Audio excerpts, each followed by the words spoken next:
we are doing well. But I'd be curious what anyone is thinking about on this fine evening. I've been talking about Gödel points and map is indestructible, but then also researching.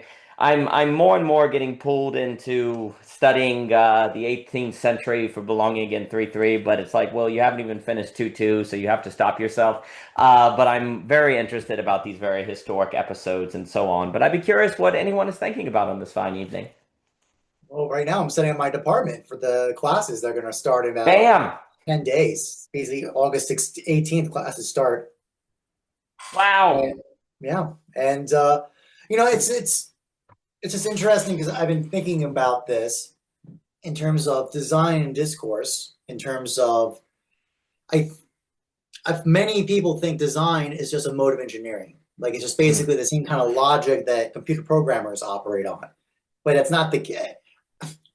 Design is what any real designer, not real, as in like professional designers, um, will constantly talk about. There's like something very inherently culturally different about programming and the kind of modality about it. And it was interesting because I'm in the cybernetic seminar at Insight, and the text we just read, I don't have the author's name in front of me, was basically pointing to this intuition or this kind of observation and practice I've known for a long time. And it's basically parallel, it's a corollary of the Geopedia algorithmic stance. Um, and I think actually another note, and actually again, it's, I have to comment, like cybernetics, it's so many of these concepts are in the design practice that we never got taught it. It was just kind of absorbed into our training or in the way we talked about this. I say this because the concept of the population, right? And again, we talked about this. The way design works is a probabilistic intervention. So instead of working in the space of I do output, I get this result guaranteed with necessity. Design never works that way. Design always brings interventions into a space, and then there's a probabilistic interaction that has a tendency to cause a certain effect, but it's not a guarantee, not by necessity. And then by the oscillation, basically by interventions of certain kinds at certain timings in different modes in different ways, basically the oscillations in the population cause a certain outcome that obviously business people care a lot about because it tends to deal with communication, attention, and orientation, this dispositional orientation. Kind of that's a virtue ethics kind of language to talk about it. That is very different from just make pretty things to make money. Like it's a very different orientation. So therefore, it leads to me just thinking about beauty, and it's in a way we talk it, in another way to talk about it. And obviously the tension of building a department to teach this. How do you teach this? And then of course you have to deal with the problems of, this is why the Geopedia algorithmic distinction really matters. I want to close up this loop in a second. Because I have to teach training and technique, right? Program, software, production, all these other things. This has to be taught. But then also this conceptual model of thinking has to be taught. And then there's almost third dispositional state of this kind of, I use the language, I was talking with Kate about this earlier today, the difference of a gardener who can set conditions in the environment, right, into a certain planter to create a certain outcome, can even put different plants together that have different synergistic relationships. So some add more nitrates into the soil, and other one benefits. That's very different from like gene splicing plants directly, because even the charge of like, oh, crossbreeding plants is genetic modification, that's not really true in my position, because the operation of physis, of nature, is doing the work. Nature is doing the working out of the kind of interactions, of all the interactions. So there's a certain robustness and responsiveness of life. So when as I said, a synergistic relationships can occur where different plants can be put together and create an outcome that's actually better than any of them individually. That's different from, the key is that you don't know beforehand. You can only await, witness it, see the pattern, and then act and then see and draw something out from that. That's different from minutely dissecting the plant to this particular unit, and then using symbolic manipulation to force it into a certain arrangement for a preset outcome. So that's what I'm saying. Like design, and I've taught this for many years, and I've seen this problem. Students want that preset. First of all, someone coming in the arts and go, wait a minute, you mean these are contingent? there's contingency in our work, so therefore it's not true. It's just subjectivity. There's that problem.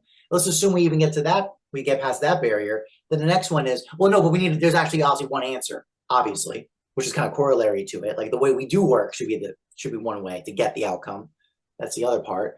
And then even if you get past those two hurdles, the third part is this idea of, oh, wait, we have to be responsive to the network. We have to be responsive to the certain context, and we don't know all the answers beforehand. This is a lot to be taught, and then combine that with areas where there is more certainty, which is, it's a certain way to cut things, a certain way to glue things, a certain way things need to be done to create the best effects. So there are areas that are algorithmic in that way. There's a protocol, very clear, distinct. It's not ambiguous how to be done to do it well. But this is playable, the geopedic space that is clearly playful, unknown, uncertain, and contingency, and create outcomes. That's all I got. Perhaps something about right now. I think that's an extremely important topic. And Clayton, good to see you. And if anyone has anything to say, just raise your hand. And I think what you're getting at is actually necessary for us to think. There's a thinker named Dave Snowden. He was just speaking with Tim Adlin at Voicecraft, and I think a lot of Mr. Snowden. And one of the things he talks a lot about is basically the mistake of top-down designing an outcome and all of the unintentional consequences you get of that. And he makes a very interesting distinction between complexity and systems. And he says the problem is most design or political thought has been systems, which is perhaps better than the central planning mistake of the 20th century. But systems are on defining constraints. So you define constraints to create organic action and hope of the geopedic, we could say.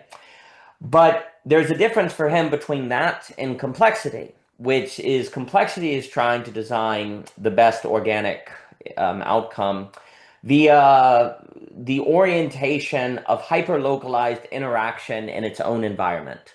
So it's more where complexity is focused on interaction. So Snowden, Snowden is just jumping ahead. He's no longer, like, obviously the top-down stuff doesn't work. Obviously, all of that is very problematic, but there's actually this debate between systems thinking and complexity. Now, some people may not buy that distinction, I don't know, but the way he defines it is there's now a debate between should a system operate by defining its limitation or not? Should it be based on changing the quality of interaction at the most fundamental level? Now, neither a systems thinking nor complexity, which are both means of design, they're both in the area of design. They're trying to avoid predicting outcome in favor of creating more of a garden for emergent activity. Should we err on the side of emphasizing constraints, or should we err on the side of working to train people into different modes and qualities of interaction? And this is a very interesting debate because, you're getting beyond this idea, because really what he's warning about is we have to stop trying to have an outcome in mind. Now, of course, if you don't have an outcome in mind, how can you be sure you're doing anything worthwhile? How can you measure it? How can you even know the telos, right? How can you know the point? But then, of course, there's the idea that, well, even if we don't know for certain the outcome, there can be a way that people interact with one another that gives rise to a certain outcome that is not possible any other way. But this distinction between focusing on the limit, or focusing on the interaction is very interesting, because obviously the interaction will necessitate a limit. So what do we mean to focus on the interaction versus the limit? Is it an order principle? Is it an either-or principle? Another way, and then I'll give it to Mr. Jockin, is there's a question. Ivan Illich made the distinction between convivial technology and manipulative technology, which basically is the geopedic versus algorithmic distinction. At what point does the geopedic run the risk of becoming the algorithmic? At what points does the algorithmic become the geopedic? Is it in terms of quality of interaction or setting the right limits? Or must the limits be set by the people in the interaction according to their own qualities? Either these kind of questions come to mind. I'll pause, though, although Mr. Snowden is very fascinating. There's much more to be said on his thinking, and I'll give it to Mr. Jockin. Mr. Jockin, please. Yeah, obviously that demarcation, right? The idea of finding constraints this is actually, Aristotle has this note, right? This material necessity and hypothetic necessity. So they kind of parallels with this kind of thinking, kind of being a little playful with that framing of it, but it's still there. I think that specifically the pursuit of constraints, yeah, and actually this is why the craft training is so important for the designer. I'm using that word craft here in a very particular mode of the knowing how to execute the object that you were making into the intention, the artifact. Printing, lettering, manufacturing, because it's a corollary would be an architect with the blueprint versus the contractor on the ground actually applying the blueprint to the materials situation.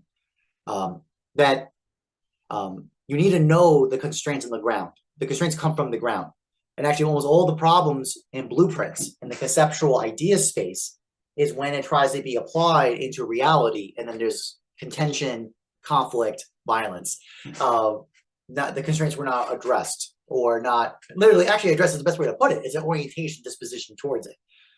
Typically working as contrary, typically the actually almost always the answer is creativity comes out of the response of the constraint, not the obliteration of it. That's actually why designers are the first ones to tell you absolute freedom is a disaster. Every designer with a client, if the client says, do whatever, blue sky, whatever you want, panic, because there's no constraints, and thus there's no grounding for the project. Actually, designers actually beg for constraints, time constraints, monetary constraints, applicable constraints. That's the only way to ground the necessity of the project is the constraints a lot of the times. The interaction is a very important one. I think actually there's a subtle difference of at the lowest level, actually ironically versus the higher level, right? So I'm using that, that's why I'm using the Aristotle language here, because Aristotle's hypothetic necessity is if there's to be this activity or telos, so that's why your point is telos. So the point is, it's actually not telos, by the way, so usually it's defined as, it can be a definition, but it can be a principle. What I mean by that is it's an orientation. So for example, and designers use all the time, if we intend for this space to be a welcoming space, so the principle is welcoming. So that's a word that has a certain meaning. That will be a certain way, and now we articulate. So thus that'd be a kind of definitional essence drawn out to a particular dispositional state character. Actually, the language I was going to notice, this is from, I've been getting very interested in late Platonic writing, specifically with Timaeus, and actually with the laws. So I'm reading the late dialogues from Plato now, reviewing that, studying it. There's this note about the I brought up last week with the choir master. So choir masters train you by schema and by what's called posture. It actually means possession of the muses. This is what I'm getting at. So a kind of taking on a character. And actually, and designers talk about that. They're asked this, like we're doing a branding assignment or something. I'm working on a font. We're asked, what kind of person is this? What are they wearing? How do they talk? Like all of this literally persona caricature onto the artifact is occurring. This is all hypothetic necessity. So thus, when we present this image of a hypothetic necessity, we say, thus, for this to be the case, and then comes material necessity with constraints. So that's how designers would talk about this.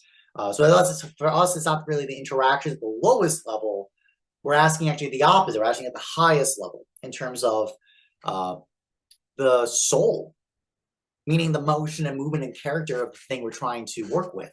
Because great design has a kind of quality of life to it.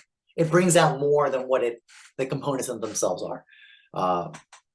When done right, and usually within an ecosystem, within a certain space, it's almost always. And that's why I'm saying this, because the interaction is not at the lowest level; it's actually almost always the next scale up. Which is this is why I love Vervaeke's relevance realization points, because that's exactly the point. Like this is not preset beforehand. This is impossible because it's based on the context and relevance at the players on the ground, and that always can shift to which relevance realization that's relevant at that case. Meaning, I'm in this room, there's a certain context of this room, but there's also within not just the room, but the whole house, and then the house within the neighborhood within the town, etc. This is one case, or let alone the classroom, another scenario like that. So just another riff on that. So this kind of interplay of the persona, the soul, the character of the space, that's the designers are thinking about. So the interaction is actually within that space, which has this kind of So thus the kind of, and I brought this up, the idea of how do we, it relates to Meno, where the question was asked of Socrates, how are you going to find this thing you don't even know? Because that's always a big question. The big question is, if you don't have the preset agenda beforehand, how are you going to know? And his answer, I mean, the basic answer was given was ask a bunch of questions, draw delimitations, and show interaction. That's how you'll find that out. But it's more general, but kind of go more general about it, because he does say another stance is the hypothetic stance. That's why I bring this up. This is the second sale, and that is this kind of give a principle of what we're looking for in general, and then kind of apprehend and see how things interact, and then operate from that. I think that's very well stated. And the point you made about how if you're not given a constraint, it's like, crap, what am I going to do? It makes me think Clayton and I were speaking, and Clayton, he brought up that wonderful experiment. And Clayton, correct me if I get this incorrectly, where you had some researchers who put some children in the field, and they just kind of didn't do anything. And then the researchers said, okay, well, let's put a box around them. Thank you, Mr. Jockin. I always love speaking with Clayton. Clayton, you're awesome. So, and that was a lot of fun on AI and limited, et cetera, so forth. But then when they put a box around the kids, then they started to play as if the lack of constraint made overwhelmed with possibility. And I think that certainly seems to be true. It is interesting. There are, of course, studies that show, Barry Schwartz comes to mind on the paradox of choice. If you give people 20 choices for peanut butter, they tend to be less happy than if you give them 3. Now, they're not happy if you give them 1, but if you give them 20, it's not good. And there's some sweet spot in there of where there's too little or too much choice, ergo a mean that has to be judged. But instead, if we don't know how to train that judgment, we may just say, well, there's only going to be 1 or unlimited, because both of them is more of a, well, you don't have to really think. It's an innate good. It's one, no choice, or infinite choice, and we can't seem to judge the mean between those. What's very interesting on what you were saying, and I very much appreciate this notion of telos as a certain principle of orientation. I think that is correct. It was interesting listening to Snowden, because the way he was defining systems thinking versus complexity is this notion of constraint versus interaction. But it is quite clear that there has to be some constraint or limit to make interaction possible. And I think what Snowden might reply is to say the problem with systems thinking is almost on the side of, if we set constraints, it's setting constraints for outcomes as opposed to setting constraints for the possibility of open-ended interaction. And perhaps he's critiquing nudging a little bit with the systems thinking, as I look forward to speaking about. And I think it's the idea we can nudge people to a certain outcome, which is soft, I think Daniel Frege called it totalitarianism light, like Budweiser or something like that, right?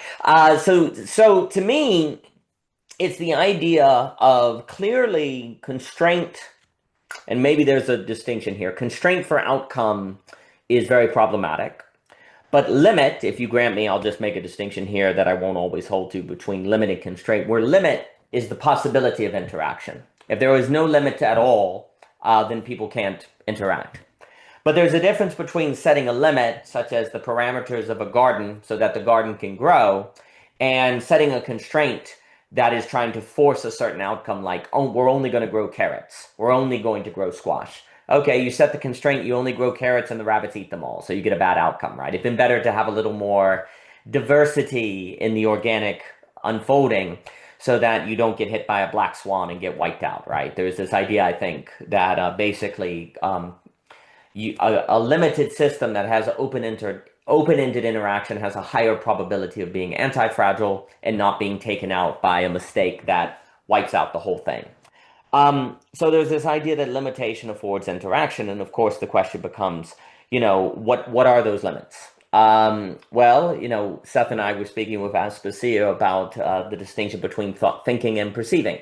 If we never limit thinking from eclipsing perceiving, if we never limit our thoughts from getting in the way of the musicality of being, as Seth talks about, or the working of our body, then that actually is going to change the way we interact. And the term, so what Snowden emphasizes, and then if anyone has anything to say, please, the key is to create a condition where people can determine the best next step, not the best outcome, but the best next step in immediacy. I believe he calls it the adjacent possible. What is the next thing that is possible that is immediately adjacent. And limit influences the telos, absolutely, because it sets the orientation in the interaction that determines what can unfold. I agree with that, Clayton. So design then is all about, and I think designing something well is about increasing the probability that people in the space, I'll just say space, realize the adjacent possible, the best adjacent possible. Now, best is a dangerous word because who determines best? But that's the problem here is the moment you talk about a distinction between the geopedic and the algebraic, for example, there's a sense that the geopedic is better than the algorithmic, unless you're okay with the human being replaced by the algorithm per se. So there's a sense of better, but it is a kind of open-ended better. It is also an idea that the geopedic is the space where people get better at determining what's better. Because that seems to be what Snowden is good at. And Sam, good to see you. Always a pleasure. Thank you for coming by on this evening. And so there's this idea that Snowden, when he talks about the adjacent possible, it's how do we increase the probability that people get better at identifying what's better? And for him, I think design in general would say that's not top down, because you're asking what are the conditions in which people are better at determining what's better within hyper-localized interactions within their own environment. So for what is better for them according to their own better, right? And you're actually trying to then design spaces where people are better at determining what is better. And I would associate the geopedic with that.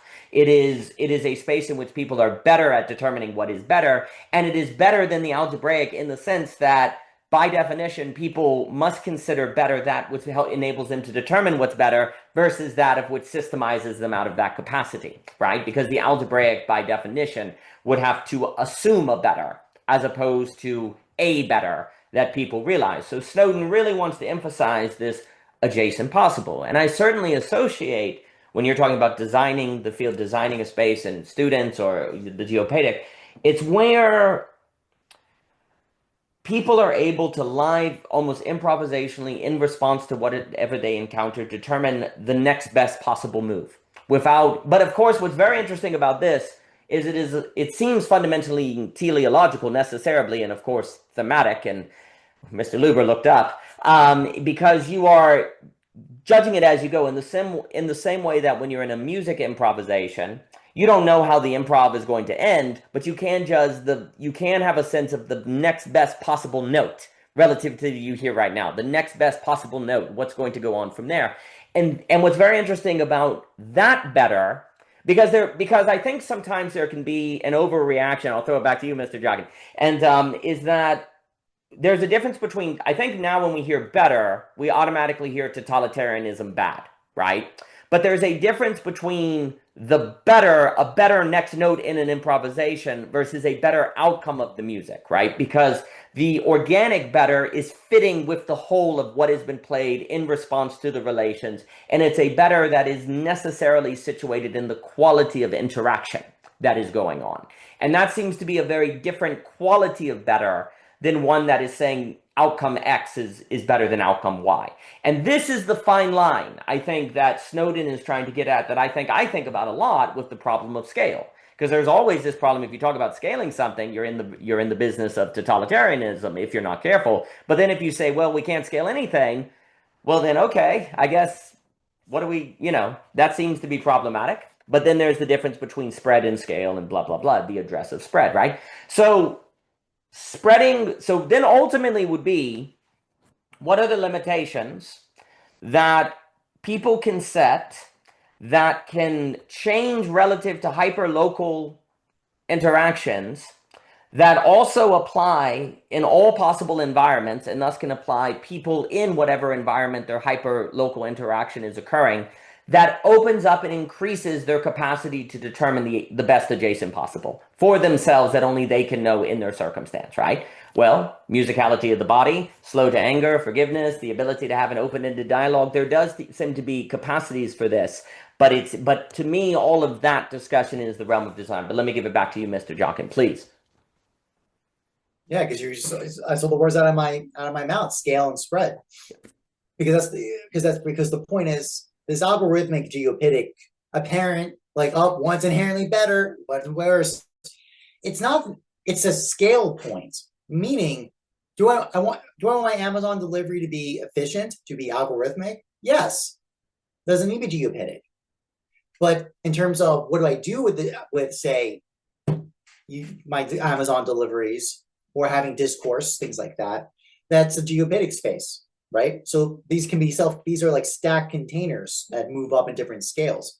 And that's the battle, as you're pointing at, Daniel, the problem is the battle of the mind wanting everything to be algorithmic, like that kind of the necessity of holding space. Nature abhors a vacuum, right? That's the hard part here. The difficulty is not letting this encumber into algorithmic overtaking, because algorithms, I mean, that's the thing. I was talking with Kate about this earlier.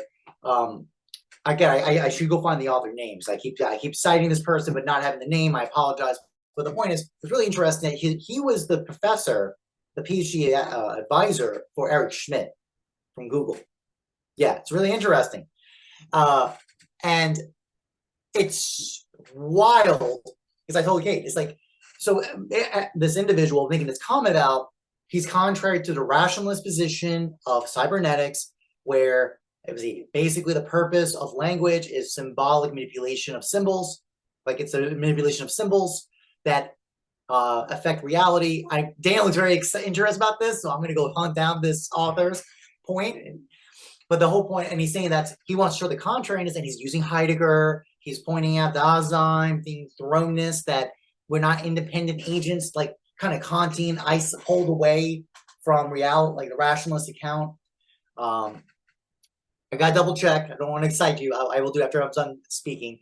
But it's just so fascinating. Eric Schmidt was his student. He then goes and it's straight up Star Wars, Anakin, Obi-Wan. Like in the sense that he was taught the Jedi way.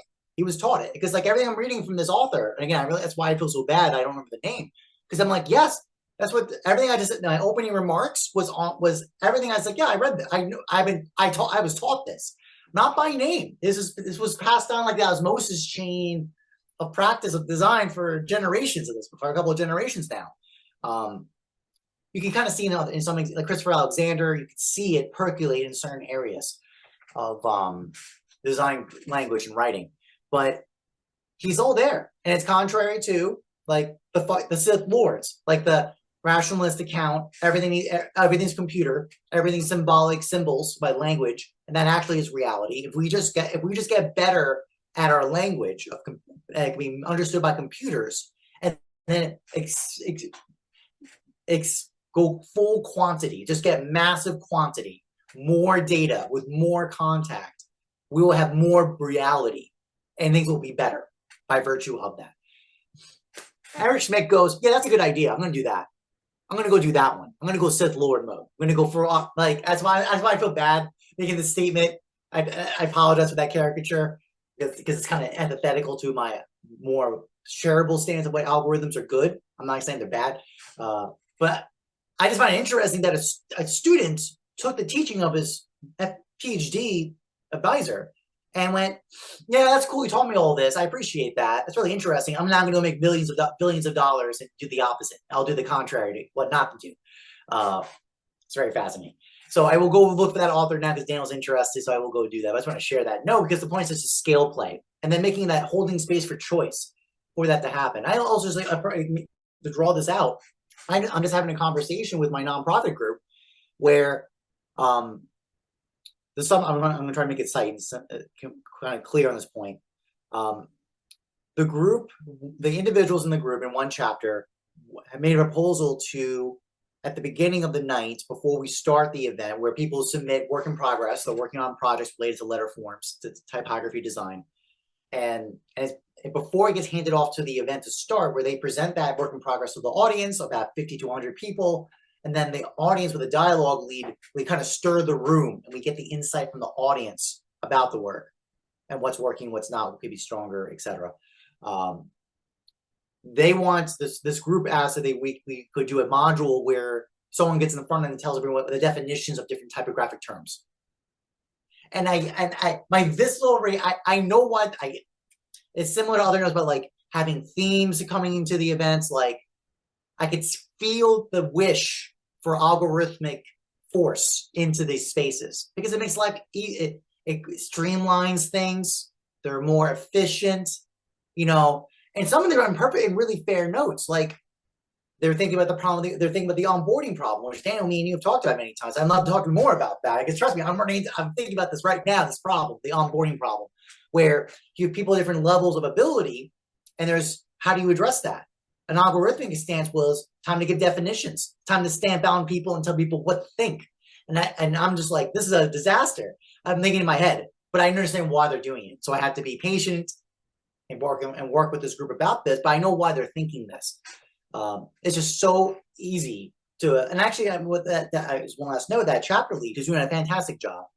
I just want to say that. I noticed in one of our checkup calls in mentorship, he said, I'm trying to be efficient. I'm trying to get this efficient. And I said, I want to catch your language right there because there's a difference between being efficient and being effective. There is a difference. Now, is being efficient important? Yes. You should be efficient in getting your water, getting your drinks, etc. Like those things should have efficiency involved. Like excessive waste does not make sense in those spaces. And there's certain time constraints, etc.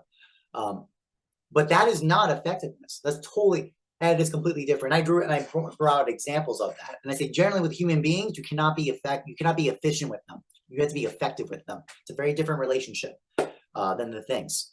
But just to draw the note, like I see it all the time. This tension, this play of the push for algorithms to kind of overtake everything.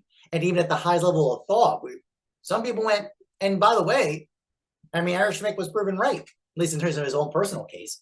But it really does feel like a Sith Lord moment. Like basically, Anakin made the choice. He could have been a Jedi, but nope, he went to Anakin route. And here we go. Really hilarious with Anakin. That makes me laugh. And I'll pass it to Seth. Jacob Kashir, good to see you. Thank you for coming. I wonderful to see you. There's a few things just that come to mind with that is that idea of more data equals more reality. It's very funny that more data may not entail the interactions or judgments of that data to make it intelligible, right? So that has to be left out. But if you can have the data emerge to an outcome that then orients behavior, then you can leave that out. But of course, you're shrinking everything into a single trajectory. As you do that, you make the telos, if you will, the orientation of the data, be that of which emerges from the sum of bringing all the data together, which of course will make it seem as if you have more reality because you'll have more people unified perhaps to a single reality. But here's the great irony. Do you have more reality by having greater diversity in reality of orientations by the reality, or having more uniformity to a single reality, right? Which is which, right? Well, the totalizing vision is to say you have more reality when more people are conformed to a reality. The more pluralistic, or dare I say geopedic idea, is the notion that you have more reality when you have a vessel that can hold more complexity and more types of interactions without suffering auto-cannibalism. The other thing that comes to mind, I think you bring up something very important, is that the mind wants the algebraic, right? That is already scaling. And what's very critical is when we talk about the address of spread, in a way, it's a negation. You're not trying to add something to people. You're trying to get them to negate something that they are already naturally doing. For example, having the thought eclipse perception, or having the mind present reality to itself in a way that doesn't surprise it, right? This is already happening. The problem is a certain orientation is already scaling, right? And so it is not so much that what the, dare I say, belonging again address has to do is scale something new. It has to, in a sense, scale a mode that spread a mode that negates or counters this natural activity of the brain today, say, to leave the body behind, or to lose track of the ability to actually orient toward things, say, not in forms of the commodity form. What I would say also, and then I'll give it to Seth, on that distinction between the efficient and the effective. Terry Wingrad, interesting. I'll have to look that up, Mr. Jockin. I'm not familiar. I've been talking a lot with the map is indestructible on the difference between what is the function of a map as an internally consistent system. Most people use rationality to confirm the internal consistency of their worldview, to make it indestructible, actually, to keep out others, to maintain existential stability, to give themselves a return to belonging, but it's an artificial return to belonging that's found in ideology that is internally consistent. meat has to be put on this bones, but the argument is that we should actually use maps to locate the Gödel point, the point of the necessary point that unveils the essential incompleteness of all systems of understanding where coherence is unveiled not to be correspondence. We have used maps to avoid the Gödel point, and thus we have infinite proliferation and we're not able to interact anymore. But really we need to use our maps to find the Gödel points, and that become a universal point by which everyone in their maps can interact with one another. But the Gödel map is the point where consistency goes away. The efficient goes away. The Gödel point is where you can be effective. But what happens in the space of the effective? Well, Jacob Kashier has been working on spiritual warfare. You have to think things like spiritual warfare. You have to think things like surprise and encounter. We've used our maps and efficiency to avoid spiritual warfare, for example, or working with the body, or all of these different complicated topics we don't want to think because our brain wants to save energy. But if we want to save the human from the algorithmic, we're going to actually have to, quote unquote, dwell in the Gödel point. But if you're going to do that, you better be able to handle things like spiritual warfare. You better be able to handle things like surprise and interaction. And if not, you may want to stick to your map. Oh, but what if we do if the map is dehumanizing us?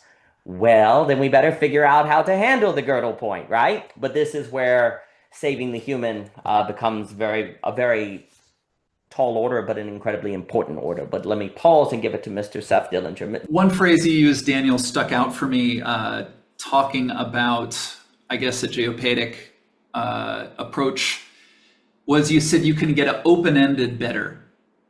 So better sounds good.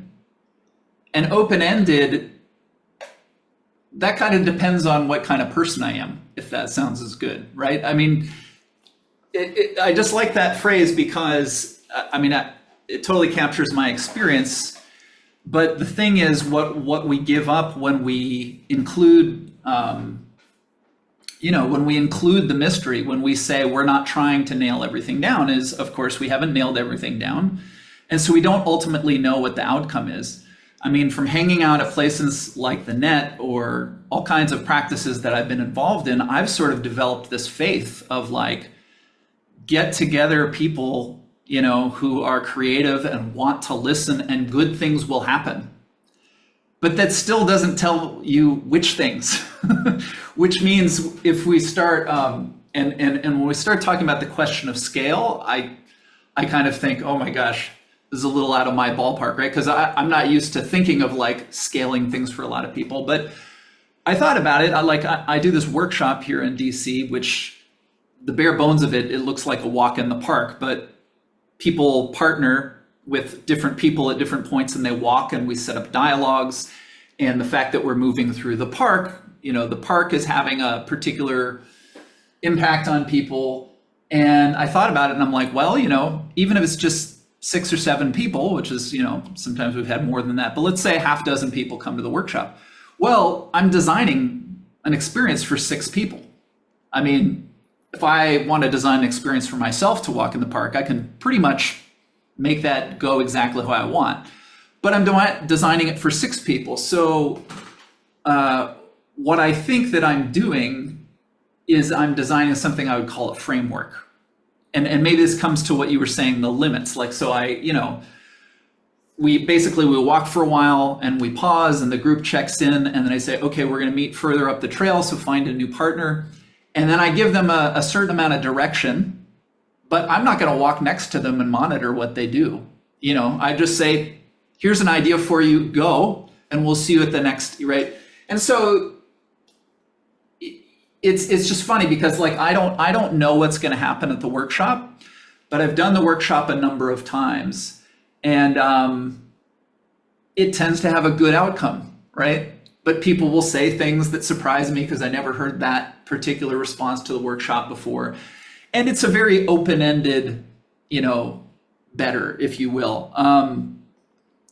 Seeing Jacob here also reminds me of, so the other thing that's been on my mind is you and I are talking with Guy tomorrow, I believe it is. And he sent along information by this fellow named, I'll probably say it wrong, Hartmut Rosa, who defines himself as a sociologist or a social philosopher, I think he says. But his whole thing is about resonance, right? He says there's resonance, and then there's the opposite of resonance, which he calls alienation. And Anyway, I just listened to one of his podcasts and I took some notes, but he says resonance. And I think the reason to bridge this is I think if I say, let's get together with good people and have a good framework and we don't know exactly what happens, but it'll probably be better, my faith that I have is in a thing that I might call resonance. Like if we just really listen, if we, like allow something, there's something will resonate and we'll find out what it is. But he defines resonance, and he counterposes this to basically what he calls acceleration, how the world has been accelerating. People just want more efficiency, et cetera, et cetera. I think we can put the algorithmic in there. But he says resonance includes 4 aspects. Affect, so you feel touched, you feel moved.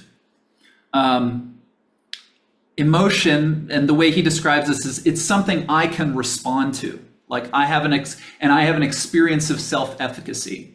So like, I don't know, I come to the net and I actually realize, oh, I could participate. I can listen, but at a certain point, I have an idea. I'll try unmuting and saying something. Transformation, you're transformed by the process. You come out different on the other end. And then this might be interesting and relate to things that other people have said. He says there's an uncontrollability. There's a non-engineerability. So it's open-ended. It may or may not have good results. But if you don't, and he gives the example of his cat. He's like, my cat comes home and it purrs and it's nice, but sometimes it scratches me and sometimes it's in a bad mood. But I don't think I'd really want a robot cat that just always purred and it just always, like there's something about the fact that I can't control the cat that actually makes me love the cat, which I thought was funny. But yeah, and then I don't know, I just want to like, I don't always feel incredibly competent if we get into like a lot of politics and stuff, but I just feel like mentioning what's happening right now with this whole gerrymandering thing, because it just feels like we've gone a notch higher in terms of the tension. And like literally it's like, oh, we're going to draw our lines to get more votes, and oh, you're going to do that, well, we're going to do it over here. And it's like a further step away from something where you could say there's faith in a good outcome that could happen if we listen. It's just more like it feels like battle lines being drawn. So anyway, I don't have a lot to add on that, but I just want to put that in contrast to what we're talking about here, because it really seems like, it's getting even more tense out there, So I'll end there. I love what you said in this idea of not being able to control, being kind of tied to love. That's a lovely thought. The robot cat. And then if you program the cat to be uncontrollable, would that be controlled uncontrollableness? So it wouldn't be love. So there's a funny thing where it has to be like real, right? What's that, Seth? Well, he actually talked about that. He was like, well, I could program it with an algorithm, but I don't remember all he said, but then you would know you did that. So yeah, he said what I would say is, oh, it's a Wednesday. This is the day that the algorithm, the robot cat doesn't come and purr. Like, so it would still it's just like there's something about the unpredictability, even though, maybe I want to know that I'm going to have a comfortable bed to sleep in tonight. Like if that's just assured for all time, maybe that's not as good as like, I don't know, I'm looking at Jacob again. He's like the world traveler. I'm sure he's had nights where he didn't know where he's going to sleep. But he's seeing the world, right? He's meeting all these people. I don't know. But yeah, I'll pass it back. It's very funny, but this would suggest that unpredictability has to be fundamental. Like if it's not fundamental, then it actually lacks a certain quality in that unpredictableness that is very problematic. And Christian, good to see you. But then of course, too much unpredictability means chaos, right? And this is likewise without any algebra, algorithmic at all. This could be very problematic, but then if it's all algorithmic, this is quite bad. And well, I should just note, I mean, the gerrymandering thing, again, without getting too much, that would be an example where people are saying, well, the law, hey, the Supreme Court ruled, and they said there's nowhere explicit in the Constitution that bans gerrymandering, that makes an explicit ban on gerrymandering, therefore it's okay, right? Well, without getting too much into it, there was an assumption often with Federalist Papers and things like that you want to put as little into law as you have to, And other things, you just assume honor will take care of it. It'd be kind of unhonorable to gerrymander. It would be unhonorable to do certain things. It would be unhonorable to stay in office past your prime. Therefore, no one in office will do it.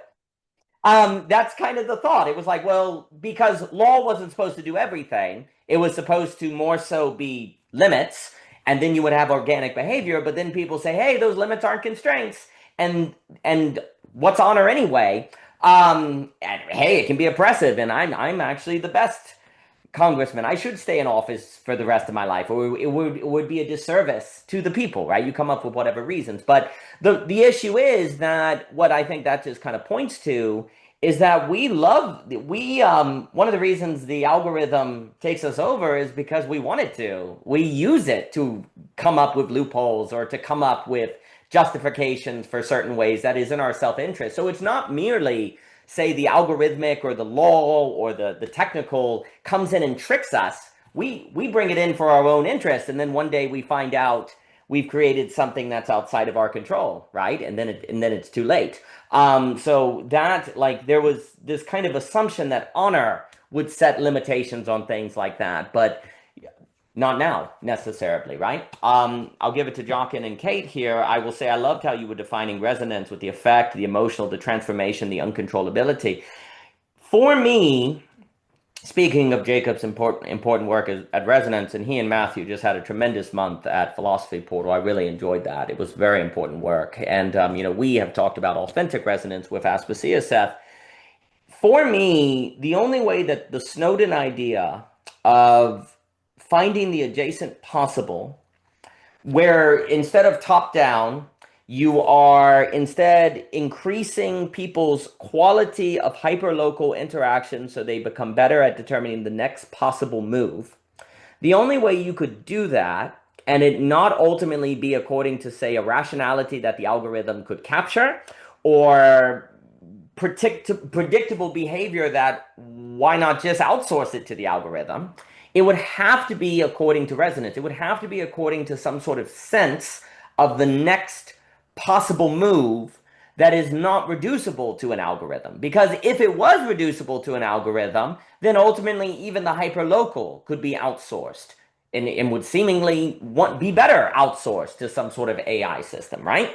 So if there is going to be, for me, to hold what Snowden is saying, on having complexity that is able to bring about change that we quote unquote want, and then not lead to bad outcomes that get us all destroyed, it would seemingly have to be in terms of decision making of resonance. And that people in their hyperlocal contexts, in their own environments, are getting better at resonance. If they're simply getting better at rational decision making, quote unquote, or probability or Bayesian probability distribution, that to me would ultimately just be algorithmic. You're just saying, oh, we need to get people better at that, which the algorithm could replace, or something like that. So something to me about resonance ultimately has to be, now again, I don't know Dave Snowden, and I don't know what he would say to this, but to me, ultimately, what Snowden is talking about the recognition of the adjacent possible would seemingly require something like resonance. And then, of course, the question is, how do you get resonance? How do you develop resonance? Well, looks like we need to do Jacob's work coming up in the next month, and also on the spiritual warfare. And also, it's very interesting because then the question of good design is actually also, if this all follows, is going to be creating, dare I say, an incubator where people get better at resonance, where they get better at decision making according to resonance, not simply rational calculus, a certain jumping out, a certain noose, these other capacities of the mind. And that perhaps is the difference between, if we take Mr. Snowden's distinction between, as I understand it, systems thinking and complexity theory, then systems may simply be setting constraints that make people more rational, and that's insufficient. Whereas in complexity, you're having the limitations arise in the interaction where people are getting better at resonance, getting better at noose, getting better at this identification of the thing that jumps out that I've called apprehension. But I will pause and give it to Mr. Jockin and then Kate. Mr. Jockin. Yeah, I mean, the building was saying, perhaps one could say, first of all, Daniel, your point about honor. Yeah, this is called virtue. This was, which is, of course, always when we ask, the question was asked, what's the requirement of geopedic spaces? It's virtue. Meaning, as opposed to this. The reason why algorithms, and actually, I remember in the cybernetics course we read Foucault's essay on biopower, which was a riff with cybernetic language, but actually the key part was really interesting about it. Yes, absolutely, Daniel. Was the idea that in the past, the necessity of the subject had to have virtue. So those disciplines were required. We had to correct vice in subjects, because if there's too much vice in the individual subjects, that will destroy the society. The polis will be annihilated. That was the classical stance. Over time, that changed into what's called I forgot what Foucault's language exactly was. I look at my notes, but it was basically the idea that, oh no, we can now switch to a tolerance position, that as long as certain parameters of the political state can provide the needs of the populace, we can tolerate a certain amount of vice. Basically that we can tolerate a certain amount of misaiming or disorder within the entity, within the political structure. So this is all Foucault's language. Things like security, and then thus the language of security shows up. So thus now becomes a state of motion of the movement of attention, not to subjects with their virtue, to now security of the mass population, right, via health in terms of vectors of epidemic contagions, right, and management of that, or in any kind of other political or biological or political orientation. So I'm just saying that so thus once that's moved away, now subjects don't seem to matter anymore. Now do they? And that's where the political the political algorithmic space is basically inevitable. Like that would be my argument. That would be in contrary though to kind of play with this resonance mode. Verse 1, this is from the conclusion of my Plato course on beauty, is regardless of the question, what is the beautiful for Plato and its status related to the good? Here's what's definitively presented in Plato: the necessity of the soul to even get access to it. That's not Plato's too consistent. That is all over the place. And Aristotle, and actually my health course on Aristotle, spoiler, it's the same point. Actually, Aristotle's point is even more damning. Daniel will appreciate this. Basically, memory. So without virtue, you don't have memory. You just forget. And actually that affects even your power of cognition in the first place, in the individual subject. Of course, that's the catch, is that computers and systems can do the memory for us. So we don't have to remember anymore. So just to kind of build on this though. So if virtue does matter for geopitic spaces, and that kind and as you know, Seth's saying, these frameworks are a good way to talk about it, because that's what you're doing, creating frameworks for these encounters to occur, and that requires networks of trust to allow that to occur in the first place. Using the language of cybernetics, so we can talk about kind of like resonant coupling. The point is, as a person in a geopitic space has to have a certain dispositional state to be aware, to be ready to receive this kind of resonance to an account, to an event, or to a thing that maybe they didn't know beforehand, but they resonate with it and they get attuned to it. So the soul of the body of the subject becomes the instrument to get apprehension of specific principles or this particular state of, and that's very true. Certain people you need to be in a certain condition. There's a conditionality to certain encounters. Now it's interesting kind of play with this. I want to share this note. There's a language sometimes of what's called coupling, basically oscillational coupling, meaning you're at a certain frequency and then to something higher, but they're adjacent, they're close to each other. At a certain moment, they can synchronize and then actually couple and bring the lower frequency to the higher frequency. So this is kind of a weird abstractional language, but the point is I'm playing with this idea of a kind of soul resonance, a subject's resonance, that under certain states of encounter, they can couple with an event and get an experience that they didn't think was possible, relevance realization, have a new awareness that they didn't know that was possible before, but now by that apprehensional awareness, now they know it exists, even as a possibility.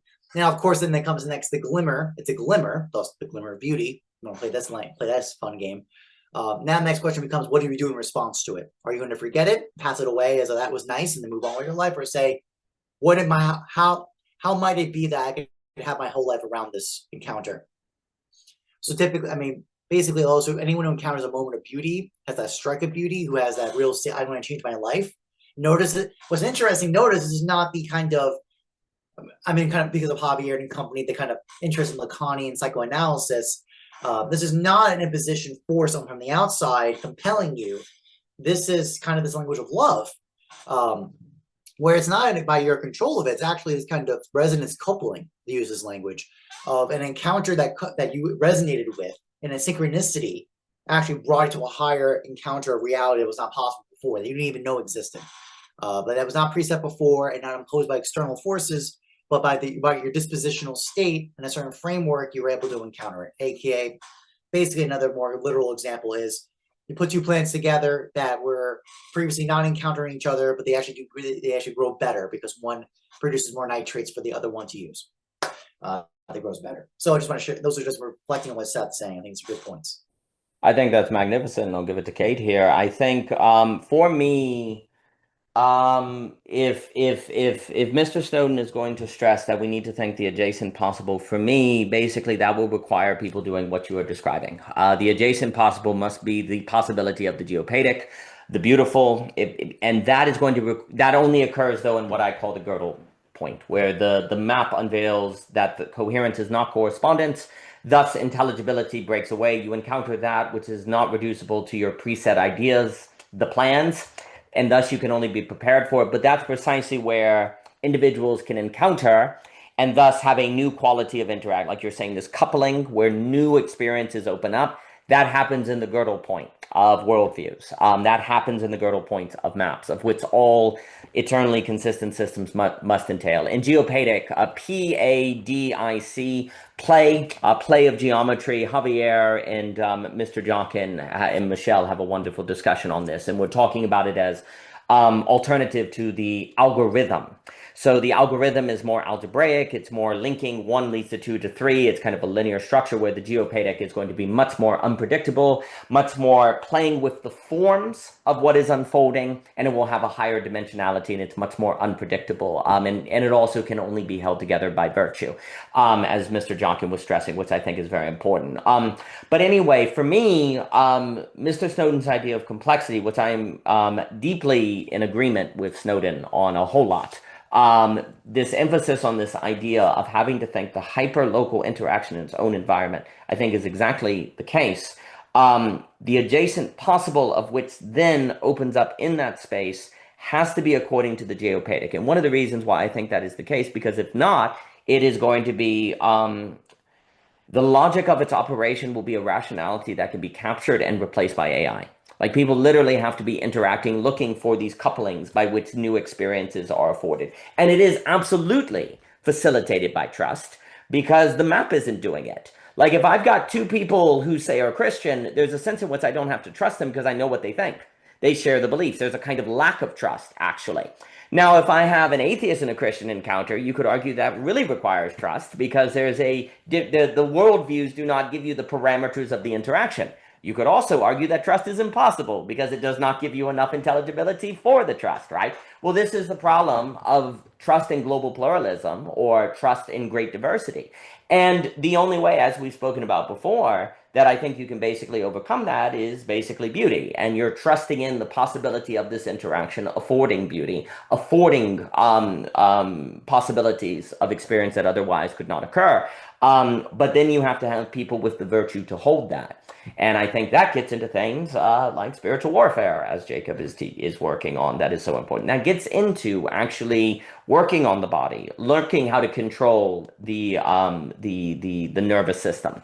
Because if you're not able to do that, well, then these spaces kind of blow up. So I think those all go together, and then I'll give it to Kate here. But I do think also, I'll just say lastly, that connection between having to have a soul for the possibility of beauty. Yeah. Otherwise, there's nothing to resonate. Because basically, as I understand soul there, that is the capacity to resonate. If you can't resonate, these things can't happen. And there is something about the existence of the soul being tied to the presence of virtue, and that being tied to memory. And if you don't have this virtue-memory interplay going on, it seems very difficult to have that in you of which can resonate from experiences in the external world that calls something out of you or calls you forth. in a new quality. So I think those things go together, certainly. But I will give it to Kate, and then I will give it to Christian. Again, Kate, thank you for being here this evening. Very much appreciated. And please, thank you for coming. Thank you, Daniel. I appreciate being here too. So I was actually thinking about this idea you mentioned about the structure and chaos. It kind of reminded me about one TV show I watched back in the day. It was called The Magician, and there were two gods that created Fillory. Fillory is basically the parody on Narnia, and one of the gods were a god of structure and another one a god of chaos. And when they were basically called Ember and Umber, which I'm gonna just call them god of structure and god of chaos. It's just easier because the names are very similar. When Umber escaped to live in the earth, the god of chaos was the only one who was basically the god of the world they created both. And the problem is everything got too chaotic. There were no structure at all. Everything was super weird, and everybody was just, okay, we need to find this god of structure. So basically the god of algorithm, we can say, because without the algorithm, everything just fall apart. And the other god actually was hiding on Earth and trying to create his world because he was sick of his brother, who is just always chaotic, and he wanted something super structured. And he created the world of just boxes that were like just square buildings with tasteless food, no people yet. He didn't like put anyone in this world. But that was just a horrible world to live in. No fun here, nothing evil, nothing virtuous, just plain and boring. So that was interesting for me, that when there is no structure in the world whatsoever, and chaos is basically taking the lead, it's bad. So basically we cannot live with structure, and that's why our mind is actually crave structure, and we need structure, but we don't need too much structure. And when I'm thinking about AI, I don't think it actually can replace human, just because we also crave chaos. We can't just live in one or another, because if we live only in a structured world, there is nothing fun going on, and we got bored, and we don't like to have boring times in our life. That's why we are all addicted to our phones, because it gives us dopamine and other good feelings in the body. But when we are living in chaos, we're getting too anxious because we can't predict anything at all. So that was something that I was thinking about. I think that's fantastic. And it makes me think on that idea, when we are certain of everything, when there's no chaos, we get bored and we stop caring. We don't care anymore, right? But then if things become chaotic, we get overwhelmed, right? And I think that idea, it makes me think again, I really, Mr. Marcis Blondel, he just makes that point where he says the whole goal of modern philosophy has been certainty. But if we actually get certainty, then we stop caring. Like, we only notice the doorknob, as Heidegger kind of pointed out, when it breaks. Once it breaks, then we notice it. And then, funny enough, we notice it precisely when it is broke. Wouldn't it be nice if we noticed it, when it wasn't broke, right? But the whole idea of something working naturally leads in the direction of us kind of not caring about it at all. So there's an irony there where chaos actually is quite necessary for us to care, right? It makes me think of the unpredictable cat. If the cat was a robot and it wasn't unpredictable, we wouldn't care about it. But the unpredictability actually creates care. But then what's very interesting about this is we therefore need the very thing that can overwhelm us with anxiety to care, right? We require chaos to a degree so that we care. But then, of course, the problem is, how do we determine the right mean between structure and chaos? How do we judge that? Maybe it's the point where we cease to have the ability to care anymore. That seems to be a pretty good heuristic. If we can't care anymore because we're bored, or we can't care because we're overwhelmed with anxiety, that would seemingly be a pretty good heuristic that this situation doesn't have the right mean between structure and chaos. Which then, of course, would mean if we can't care, we can't quote unquote determine, well, this idea we can't determine the good. And if we can't determine the good, we certainly can't move toward determining the beautiful, right? And of course, care is tied ultimately to the beautiful, right? So there's this idea, at what point does the human being lose the ability to care? And if they cease caring, this might indicate, I'm just thinking about this on this very important point you're making, Kate, is that if we lose the ability to care, then we've probably lost the condition of rightly ordering structure and chaos, which would also mean we don't have the condition to determine the adjacent possible, as Snowden was saying, the next possible action from our immediacy versus an outcome. And so then that would be a very useful signal to determining if we have the right limits, so to create enough structure that people can make decisions. If the average person exists in a state of apathy or not caring, this would indicate we do not have the conditions necessary for the adjacent possible. Therefore, we can not take Snowden seriously, as he is pointing out. So I think that is very important. And I remember the magician, and I have informed my children that one of them has to be the god of. I will inform my children that one of them has to be the god of structure. If they're all the god of chaos, it doesn't work. So I appreciate that language. And Emilio, it's a complete delight to see you, sir. I will give it to Christian here. Emilio, wonderful to see you, and thank you, Kate. Appreciate that very much. Christian, how are you doing this fine evening, sir? I'm doing good. Got paint all over my hands. Nice. Peeling it off is kind of, that stupid catharsis of peeling stuff. Anyway, I hope I have enough sense of what resonance might mean here to play ball with the conversation you're having. But I feel like I have to watch some of your conversations with you and Seth and Aspasia to. I'm going to do that actually. Because what you're talking about is in the realm of like where I'm getting to with the work that I'm doing, which is more like ground level stuff in some sense. What is it when we think about big global problems? What is it that has to change in me, in us, etc.? One of the things I've been looking into, and right for now, I've just like got a bunch of to do on my reading list, but some literature that looks at systems and it speaks to, maybe you guys are familiar with this. I'm not very, but speaks to how much more powerful it is to, or in some cases necessary it is to change things at the ground level of a system, at the node level, you could say, rather than with any type of top-down systemic lever, right? It's actually very hard to do that with the system because you're like, there's that meme of a guy at the beach trying to like nail a wave into the sand with a hammer and nails. It's like, yeah, good luck with that. The ocean is going to ocean. You can build a dike or whatever, but that you're not going to, or what's that other phrase? You can cut down all the flowers, but you can't stop the spring. It's, so anyways, then there's the question of, well, all right, I'm not going to assume I know what you mean. So I'm just going to like kind of say what I'm thinking. And maybe that means what resonance and soul means. But I'm like still working with this idea that consciousness is like a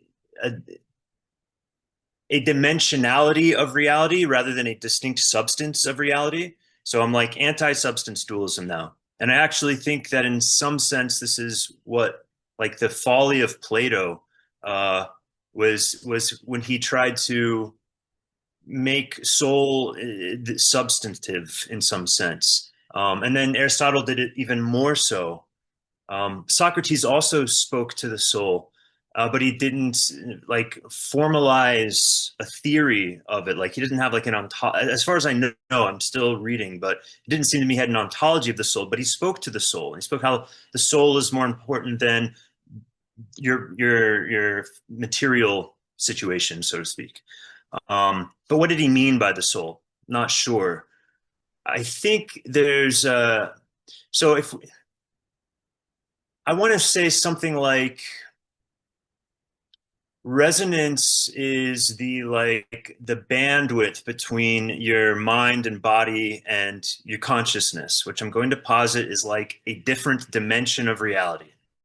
Um, and actually, here's something that's fun that I'm working with. If you guys know the story Flatlander or Flatland, um, right? It's a fun story. There's like a little bit of a conceit in that these this two-dimensional world can somehow, first of all, interact with the three-dimensional world. Okay, well, we'll deal with that. And then there's like 3D rules that get snuck into, like things bumping up against each other, which doesn't make sense in a 2D world. But whatever. We're gonna use those rules.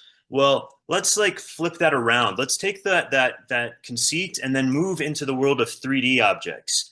And then imagine that a 2D object shows up into our 3D world. You will notice interesting, weird things. We would be confused just like the Flatlanders are confused. My analogy is called the Lost Flatlander, because this weird shape shows up. And it's got certain normal properties, like you can see it, and it's got form. And yet when you like rotate it in a certain way or look at it from a certain angle, it completely disappears, right? Well, that's odd. And like and from that angle, you can move through it, but from the other angle, you can't. That's strange. So I think consciousness is the same way, and that it's like when we try to understand consciousness in terms of like, physicality, there's something there, but we're trying to translate something from another dimension basically into this dimension, and it doesn't completely translate. You can kind of symbolically represent it, but you're not getting the full stuff there. So that's like kind of maybe gives you some intuition about how I'm holding this idea of consciousness, physicality, the body, whatever. And then for me, what I'll say is like the soul is the relationship between the two. All right. So whatever's happening, that is the what we call ourself. We are like the interaction, and this is very much like a Hindu metaphysics, right? And mythopoetic metaphysics, where Shiva is like pure awareness, Shakti is pure chaos, kind of like the gods from Kate's television show, right? You need the pure awareness for structure. It's like the Neoplatonic one. It's like you have an idea of a one, like the flame that reflects itself. It's like mathematics. It's possibility. And then you have the pure potential energy of Shakti. And then the play between the two, they call Leela, and that is what reality is. So you have these two absolutes, blah, blah, blah, and then this is their relationship. So I call it like God and Gaia, God and Mother Earth. And so that's like we're like the children of God and Gaia, in that each of us is also a relationship between awareness and, whatever, quantum physics or whatever the fuck material reality is. And so, okay, well, all right, like we have this like weird thing, it's like whatever, it's a metaphysics. Where does that, how can we take that idea and then have it be transformational in our lives? And that's what I'm working through now. And I can make a case for it in a certain way, which I will. And then there's like the bigger question, which I'm still exploring. I think you can basically treat treat metaphysical aporias, like these hard problems of consciousness, right? Like, how do I make sense of consciousness within physical means? Or if I'm an idealist, how do I make sense of the emanation of reality as everything? How did the one mind become the many minds? Classic problem. And instead of trying to solve the problem or picking a side, which if you think about it hard enough doesn't work. So I'm not an idealist, I'm not a materialist, I'm not a dualist, because I still run into the problem of how they relate to each other. I'm not merely a pluralist, because then I don't have a normativity that tells me like what to do with this pluralism, right? And I am without a world. I see my authorship of worlds. All right, I have like my physicalist paradigm. I've got my psycho-spiritual soul paradigm, and I switch between modes, and that's nice, and that's very postmodern of me, but I am lost. And then I can't do like what I call like an aeonistic move, which is to try to create, well, I'm just going to remove myself from the equation and I surrender to some higher authority, like a god, a teleology, etc. This is where like I think it's hard to get out of this position because you want a teleology so bad, right? Something that's like, well, we're trying to solve this hard problem about culture and existential risk. We need a thing that's like guides us and orients us. But you run into problems, right? You've only taken like one step out of positionality into what I'm calling dispositionality. And what happens is like, all right, well, that's nice, but let's talk about your telos. What does that mean? What does it look like? And now we're having a culture war because your telos, your beauty isn't my beauty. And so what are we talking about? I think then you have to take another step that gets you completely dispositional and true like aporia. And that's like hard to talk about because now like I can't even use language, right? You're a Zen person at this point. It's like better just to shut the fuck up. But the idea is that consciousness and these metaphysical aporias can be like Zen koans, where they are like the most fundamental questions. They touch everything, like what is stuff, what is consciousness, who am I, what is time, blah, blah, blah, pick your starting point. And you can get from there through like it takes consistency, carefulness, and some amount of courage because it's going to be painful, but you can get yourself to aporia, right? And then that aporic state, if you will, I think might be what you're calling like higher resonance. Well, the way I'm thinking of it is like the channel, the relationship between the two dimensions of consciousness and reality is more like there's more connection, basically. There's more activity happening between, and there's so that affords you more ability to have insight, to see stuff, to make wise decisions, because you're not. Okay, here I'll end with this point. Aporia is like being in a kind of unfixed relationality, and in order to get there, you have to like let go of that which is fixed.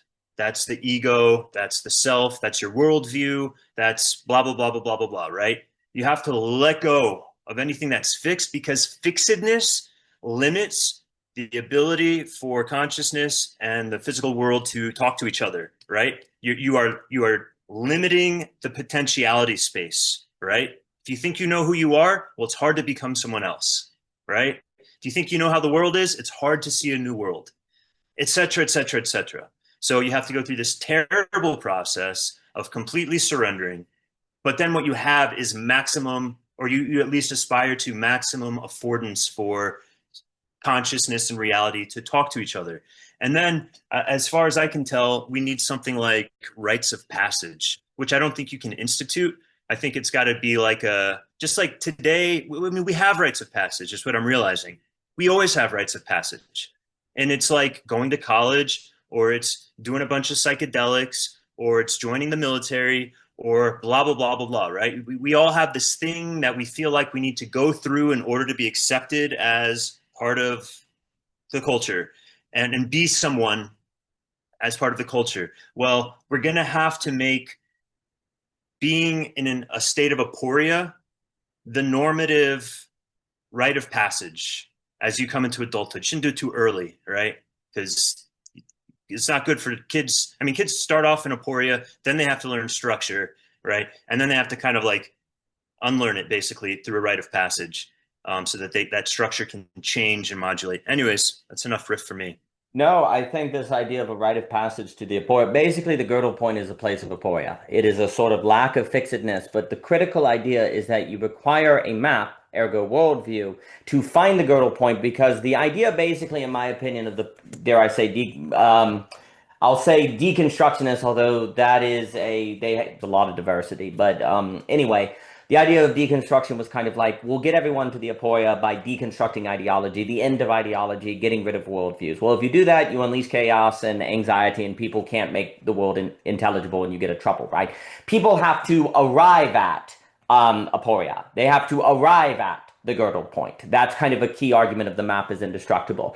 And when they arrive at it, they then have the equipment from whatever tradition or map or whatever they were going into by which to exist in that aporic space and not be overwhelmed by the lack of fixity. And also, you're not in the Gödel point actually asking people to give up their fixedness. You're asking them to open fixedness, which gives you the effect of a lack of fixedness, but not too much on the side of the god of chaos, because that's part of the issue, is how do you have the god of structure and the god of chaos, as Kate was saying. Because if the apora is chaos without enough structure, you got issues, right? So it has to be arrived at.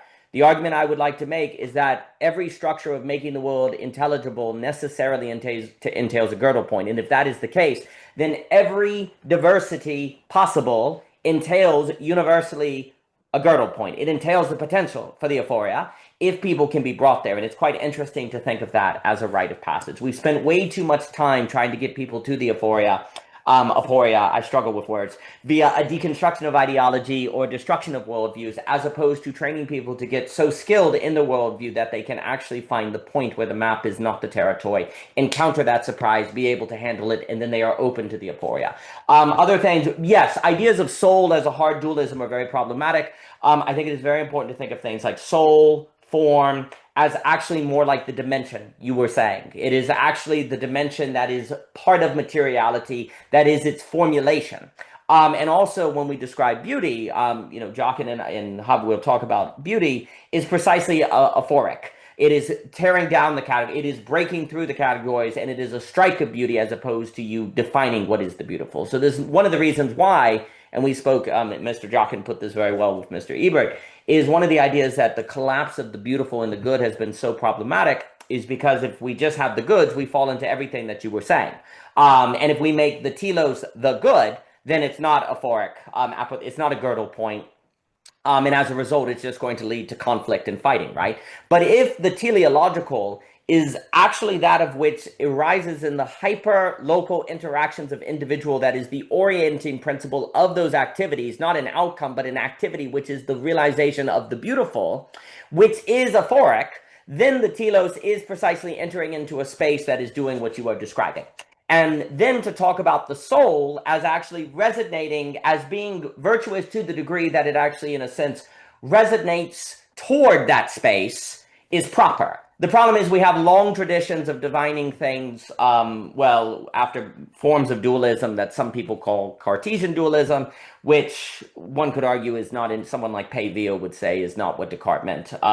But there is nevertheless a spirit of a Cartesian dualism that has, I think, infected many of our understandings of these terms, that has, as a result, not had the soul, not had form, not had resonance, and been in service of coming into an aporia, but coming into a completed state that is too much God of structure, and therefore we're bored and stop to care.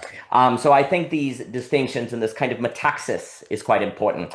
More can be said, but I will pass it to Emilio. Emilio, it is a complete delight to see you, sir. I hope you have been well. It is a complete treat. Well, it's been a while. I'm really happy to be here. Yeah, I hopped on like a little bit later in the conversation, so I'm trying to catch up. I have like the ideas mentioned just made me remember some like really wacky, interesting things I've read that maybe like spark like conversation in interesting ways. Like the first one, because like AI and like consciousness was mentioned. I think that it's interesting because we like a way to think about consciousness is to think about attention, because like they're like you could almost say it's the same thing, because if you don't have attention, if you're not paying attention, then like the concept of consciousness like doesn't exist. Like you go to sleep and you're like not conscious anymore. Of course you dream and stuff, but like that's an interesting idea, and it's interesting because I read this wild article that's called about like the I don't know how to pronounce it, but like the Janas, like Jhanas, and it's like well, if you heard about it, it's like the opposite of a panic attack, but like in a really nice way, right? And basically you get like a psychedelic state, but just like in a normal with like normal in a normal way, just like you pay a lot of attention to like uncomplicated joy, and that feeling grows, and there's like different stages, and it's kind of like people that have like a meditative practice usually struggle to reach the state fun enough. Like people that are beginners like go into that state and achieve it more easily. And it's wild because, well, just to be candid for a moment, like I read that article and that was interesting to me. And one day I was about to fall, I was falling asleep, and then something like really weird happened to me. I was like about to fall asleep, but I felt like if I like was going to fall off the bed, like I don't know how to explain it. Like I stopped feeling my body for a while, and just like and it's a weird experience. Like not like in a really wacky sense, but I thought like maybe this is the thing that they are trying to describe in these articles, and you see that um in a very real way. Like consciousness is just attention and where you point it at in different ways, and that's like in a way like introspective, but applying it to maybe more like outward and to the environment of today. It's interesting because a lot of AI captures our attention because we worry or because the definitions and everything like that. And we usually also like anthropomorphize AI, like we make it appear human. And and and like I've done it myself. Like if I ask ChatGPT something, like I say like at first like hello, please, thank you, like this very like you treat it like as a human because it feels human like. And even when you think about its intelligence, you think about it in terms of human capabilities. But I've read, funny enough, like two articles that describe it in a way that it's like kind of like a vaccine about thinking about it that way.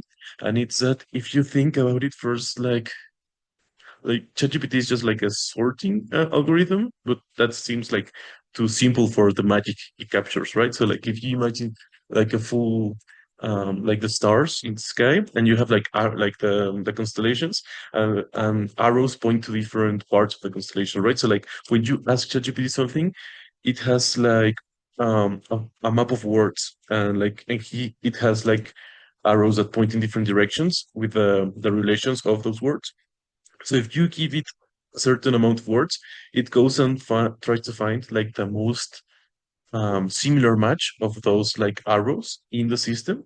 So like, and that's why if you want to say like, give me the top 10 places to visit in Mexico City, maybe it doesn't have that like that arrows, but he has some arrows that are like top 10 places in Bali or whatever. So like he can give you a pretty good response. So if you think about it that way, suddenly like the shortcomings makes it like you understand the capabilities much more, and you're not angry when it lies to you because you just understand like it didn't point to the right arrows. And also thinking of it like a bag of words, like if it's like literally a bag of words, like you put some words in and it spits some words out. And like because a lot of people like have regardless of like the ethical impacts of AI, that's like another topic. But some people use it as like a therapy. Like I had a friend that she went through some through a breakup, and like she asked ChatGPT for like what do you think about this that I'm feeling, or like just like a feedback mechanism. But if you view it as a person, you uh, give it too much power. So like um just understanding how the technology itself works makes you more resistant to just existential dread or fear or something like that. So I think that's and you understand the like the limiting aspects because you're not afraid of the phone, right? Hope not at least. So if you understand like that, yeah, because even in like artificial intelligence you feel it's going to replace you, it's going to feel it's like a competition. And if you try, if you give it human attributes, it's almost like a status game. Is the AI better than me, better than us? Like, are we going to be its slaves, if or like vice versa? But if you understand it's just like a bag of words, then it becomes like much more chill. So I think that's relevant to our current situation. And yeah, and I think that's well, and it's interesting because okay, just to complement, like to bring these points together, there is that also there I read that there was this weird guy, that a scientist guy, like in the last century, that he has actually she won, it wasn't a guy, she won like a Nobel Prize or something. She was like really good, and when she got on stage she was like, okay, like how do we know how much does a cell know about itself? And people were like, what are you talking about? This is science, like that. But years later someone made an experiment, and just like a really like simple cell, they exposed it to like a pigment which is was like bad. So like this cell first like literally like kind of like moved away, but the pigment was still here, so like it spit in like in microbiological terms, and then it shrunk down into like a shell it had. And that was like the first, like the three responses. And then like the pigment was exposed again, and like the first thing the cell did was like it shrunk down to the to the shell it had. So like in a very literal sense, that like a single cell, a single organism without like neurons or anything, it learned, right? So like the implications of that are really interesting, because you can see it like in a macrocosm and then like a microcosm, that like patterns emerge, and like patterns, like the patterns seem to be like self-organizing, and like you learn. So like, and you can see it like at any point in the chain of like existence. So like if that pattern appears in a lot of places, it's something worth noting, I think. So just like yeah, attention and AI, and like how even like a small cell like can learn, and I think those concepts in a way could be related in interesting ways. And yeah, like those are like the three main ideas. Just I'll just throw like the last weird idea. That's something I learned like a while ago, is that like we talk about the microcosm, like our level human, and then there was this guy that he has like a spiritual background, let's say, but he's like an astronomer, and because of his way of understanding the universe, he had like certain predictions of what like certain celestial phenomena would happen, and he like wrote a Substack, and he was like, this is what I believe, and if what this is what I believe is true, these will be the predictions, right? And it was really interesting because he did it like 2019 or something, and then like certain data came out that couldn't be explained by the scientific like understanding at the time, but it made sense with the description he made. So that was really interesting. And one of the things he said that for me was like super weird, but I just thought like it maybe makes sense to mention, is that he said that the point of the universe is to create black holes, which sounds like a really weird specific thing. Is that if it creates more black holes, because I think like within like each black hole there's like a universe, and like basically like an organism that like when you grow, so like you reproduce, like the way the universe reproduces through black holes. But like the way he postulated, like it makes more sense, that the crazy thing I'm talking about, because he says that there are like three types of black holes, like huge ones, and there are like medium ones, and like really small ones. And like if you see how like universes might develop, like at first there's like a lot of, it's really easy to make like huge black holes, but then like you only get like a small amount of them. But if you coalesce like planets in a certain way and you make the certain conditions, you are able to have like medium ones. But the thing that was really interesting to me is that like he said that like the small black holes, like the tiny black holes that are like the amount of the mass of the Earth, can only be made by like intelligent life, intelligent creatures. So like that eventually they reach a technological point that they can produce enough black holes to create energy. So that was like his whole thesis. And like it could be wrong, it could be right, but like if that was the case, like you can see like a whole like structure or pattern, like from like at the very least it's like an interesting narrative, because you can see that it makes sense that at each point of the of existence, there's like a pattern because there's like these not ultimate goal, but like these reasons for it being that way. And I think that's just like interesting. So yeah, I just wanted to throw really wacky, weird stuff because I've been out for a while. But yeah, always lovely to be here. Well, fantastic, and it's lovely to have you, Emilio. And I think there is increasing argument that our universe is within a black hole. There's apparently more evidence of that as other paradigms are breaking. It's quite interesting to think that universes in black holes entail black holes that entail other universes that entail other black holes. It's quite interesting because as I understand that theory, it is not a multiverse theory though. It's slightly different. I can't get into the technical details. But also, it would be very interesting because a black hole, as I understand it, would not, it would be kind of generating another universe through a logic. Well, because I have to use the word negation at least once in a discussion to reference Hegel. There's a negation that is an opening, which would be a negation sublation, which apparently would not violate thermodynamics, as I understand it. So it is very interesting to think that thought. Which, of course, would beg the question of what exactly is a black hole if it is precisely sort of the birthing of a universe. I am also very taken by the idea of everything has memory. If everything has memory, hey, and memory is a big deal for the subject, as Jockin was pointing to. And, well, and then memory and telos are connected. There's a way in which everything, so whenever there's a container or a situation, because it is temporal, there's a telos, there is a unfolding, there is a pattern unfolding. And the unfolding of that pattern can be tied to the memory of the thing. It doesn't seem, I think, as much as I understand his work, and I will claim no expertise, there's notions, and I suppose Michael Levin, of increasing memory that is in things, right? And, is it memory all the way down? It would be quite interesting to think. But to think that, you could make an argument to be out there because you would, it's fun to be out there. There's a way in which when you sit on a chair for a long time and it curves to your body, there's a kind of memory there, right? If trees kind of collect history in their materiality with the weather, right? So there's something about memory that's always going on. What's interesting to think is if memory is the shaping of a container and containers have telos, then the human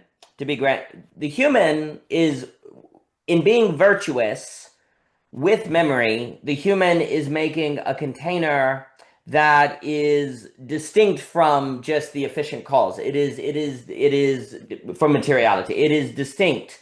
And what's happening in the human is the potential to create a geopadic container in the virtuous that with the memory can have a telos that is distinct from just causation. It could be creative. It could be a high order causation, as I put it, versus a low order. And therefore it'd be open. Seemingly the only way now faced with the algorithm, which is not inherently bad, as you point out, that's correct. The only way to get a kind of open-ended unfolding is going to be virtue plus memory, which creates situation. And then the telos of that is precisely tied to the open-ended, which is going to be the space of the subject and ergo the beautiful. I will also say, and then give it to Michael and Christian here, is that I liked what you were saying about the dream with the euphoria, that there is something about the euphoria, that has this kind of dreamlike stake to it. I think I've had a dream like that too, where you feel like you're falling out of bed and you're not. It's kind of crazy, where it feels like everything is kind of falling away. What's very interesting to me, without getting into it, I'll talk in Belonging Again too about how rationality has kind of an envy for dreams. It kind of wants to be like a dream where it controls everything. It's not bound by determination. Because in a dream, you can just kind of do what you want. And actually, rationality, dreaming is simply rationality unbound by determination because you're asleep. So it whirls, right? It can do what it wants. I think basically all thinking acts are the same thinking act, and it all seeks to be a dream because that's godlikeness. That's ultimate power, right? And so basically rationality seeks to treat the actual awake determination like a dream where it has ultimate power over it. The key is, instead of trying to have power over determination, you are supposed to dream with determination. You're supposed to use rationality in its dreamlike capacities with determination, with that of which is not controlled, precisely because that container then affords freedom. If you try to control determination and be godlike, you actually lose freedom. But there's a way in which AI in virtual reality is precisely the supreme accomplishment of an autonomous rationality that is envious of dreaming, because in virtual reality, indeed, you have control over determination. You are not bound by determination. You can make the world as you like. But of course, this is the ultimate prison. And so our choice is actually, again, for me, we have to realize the dreamlike quality of rationality that needs to be ordered with determination to create a situation that can be teleological for the beautiful, or otherwise rationality will actually seek to have power over determination, as in the dream we see it will do if it is unleashed. Actually, it will world something of its own making. If we don't actually bind that, well, then we head towards something like a contained point where we can be on the pod life, as Owen in the Agon says, of virtual reality. That would be problematic. Probably would not be a good use of a universe in a black hole. But let me give it to Michael here and then Christian. Again, thank you for what you shared, Emilio. Michael, please. It's great to be here and see some old faces and new faces. This is like yet another example of how I wish that I had insights from the net like 30 minutes ago. I just came out of this class on that I'm in on W.B. Yeats, and we're reading his entire life's work over the course of a month. And this we're in the second set of volumes out of four, so kind of like kind of mid-career Yeats. And one of the poems that we had to read was this poem called Under the Moon. And part of our discussion was about how we had to read this article that was written about Yeats in 1918. And it was titled The Doctrine of the Mask. And it was talking about how Yeats used the idea of the mask in specifically this poem Under the Moon, but kind of throughout his poetry. And the author of this article talks about how Yeats created essentially like an anti-self, that he's quoted as saying, reality for Yeats is in the struggle between the self and the anti-self. So it's not either the self or the anti-self. It's the between space of their dynamic with each other. And this poem, like the first line is like, I have no happiness in dreaming of Bryceland. And if any of you have read Yeats, you know, like he was obsessed with the occult and kind of like a lot of Irish mythology, a lot of like, you know, magical, fantastical realms, fairies, yes, all of that. And so like a lot of his earlier poems were lots of like poems about dreaming and these other realms, and invoking a lot of Irish mythological characters. And then this poem is kind of a stark contrast from that, where he talks about basically like there's another one of his earlier poems where he has this line that says like the tumult of destroyed dreams, or something like that. And I kind of see this poem as like a kind of a realization of like the tumult of his own destroyed dreams. Like he's kind of like lamenting his earlier dream-like world. And I think, Daniel, what you said about dreams as being without, what did you say? Determination. Dreams without determination. I think he was a dreamer without determination.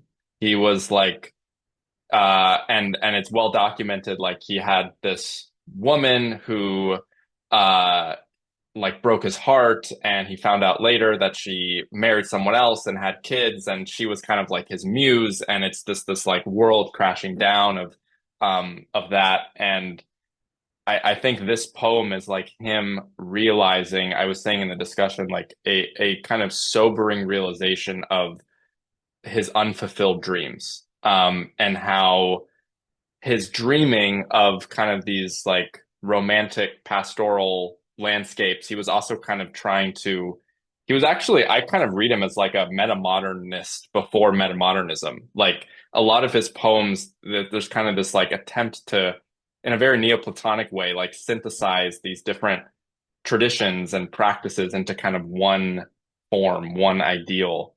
And I think this poem is him realizing that he, like, that insofar as he was doing that through dreams, it was not giving him the spiritual peace and comfort that he needed. And so I want to tie that into, Daniel, what you were talking about with freedom requiring constraints. And you talk a lot about how like the primacy and importance of time and being time bound instead of space bound. I got sent this article a couple days ago by a friend. It's by James Hillman, who's an American Jungian psychologist, and the article is called "Peaks and Veils." And the subtitle is something like "The Distinction Between Soul and Spirit in Psychotherapy and Spiritual Discipline." And it's kind of this article that really makes this argument that there should be a distinction between soul and spirit. And he talks about spirit being this kind of vertical ascension upwards, the peak. And he talks about how in like the Council of Nicaea, where images were kind of venerated and like canonized by the Catholic Church, that was like a big win for spirit over soul, because what he argues is spirit allegorizes or symbolizes images. And so images, the importance of images become solely about what they represent and not the embodied reality of the images themselves. And he argues that soul is like, from the Greek psyche. So like everything that is contained within us, like our thoughts, feelings, emotions, desires, everything that's kind of bound temporally to our circumstances.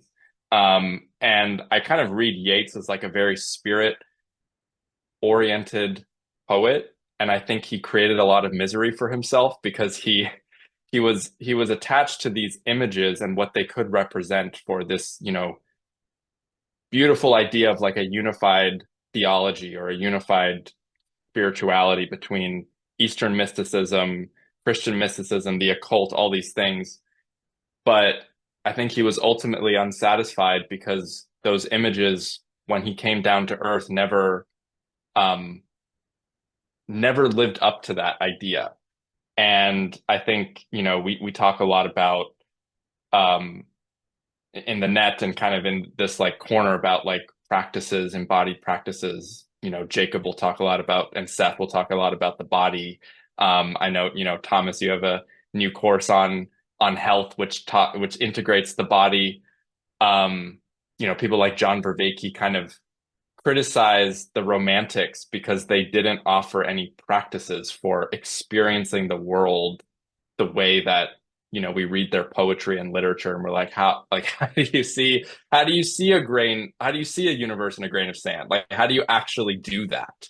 And I think what's really poignant in that doctrine of the mask is talking about the struggle between the self and the anti-self. Is like that is reality. Like Israel, meaning we who wrestle with God. Like the story of Jacob wrestling with the angel and finding out it's God. Like that struggle between yourself and your shadow, like and the ways in which you compensate for your shadow by, I think Yeats compensated for his shadow by reaching up to the heavens. And then I think he ultimately realized he had to integrate that his own despair, his own trauma, instead of kind of just trying to escape himself. And so, yeah, the last thing I'll say before I pass it back, like Daniel, that negation, what you said, the negation that is an opening and sublimation, I think that's exactly what's going on with this doctrine of the mask thing. It's like his own negation, his own foil of himself in contending with that. I don't know if he actually got to that place, but like in theory, it's an opening to kind of crack your soul open, and discover what's on the other side of that abyss, right? But anyways, I'll pass back. I think Yates is a fantastic incorporation, and thank you for what you shall give it to Christian, Mr. Jockin. There is absolutely a movement in Yates from an Irish major political tensions, countries fragmenting, doesn't really have a clear national identity. Yates is trying to establish a new kind of unity that is Irish, but also new forms of thinking. The Irish can just be captured by economic considerations, the interests of Europe, etc., so forth. So you're very interested in the mythology, you're very interested in the occult. But as you say, there's clearly a certain point of failure. I always associate with that ship. Yes, Tolkien, that very fair. I always associate, I think it's the coat, where he says something like, I made my song a coat, and basically ends it with, let them take it, these people took my coat, I'll walk around naked. And this kind of marks a sort of move between early and later Yeats, where the later Yeats is more of, there is no country for old men, the animals are gone, the falcon cannot hear the falconer. We have this sort of imagery of the center cannot hold, things fall apart, etc., so forth, right? This sort of falling. And then, of course, you can associate what Yeats is doing with mythology and the oscillate with what Eliot is doing with the mythic method that he puts in the wasteland of this idea of, let's take an old story. Well, Eliot says Ulysses is using the mythic method and where is Joyce from? Ireland. He's taking the Odyssey and he's trying to create a structure by which to hold the fragments of modernity together, because nothing is holding together. So there's this idea of, how do we use the old to recover the new and to hold it together? Could the mythic method be the center where things do not fall apart, etc., so forth, right? But of course, Mr. Joyce then writes what? Finnegan's Wake. The dream takes over. The dream, and where Yeats kind of lost faith in the dream, I think that's exactly right. Joyce is like, well, when I'm done, literary critics will have something to do for a century. I'll show you that the dream will work. And I don't think it's by chance that that Mr. Lacan took up Joyce as a critical consciousness of the Sithome, because what Joyce achieves, you can absolutely reclaim belonging and identity in the Sithome that is elevated in Finnegan's Wake, but you lose social intelligibility. And I think that's what Yeats would say to Mr. Joyce. He'd say, okay, Joyce, you've figured out a way to ground subjectivity. You've given it a sort of symptom that it finds pleasure in, its own intelligibility and its own sort of language.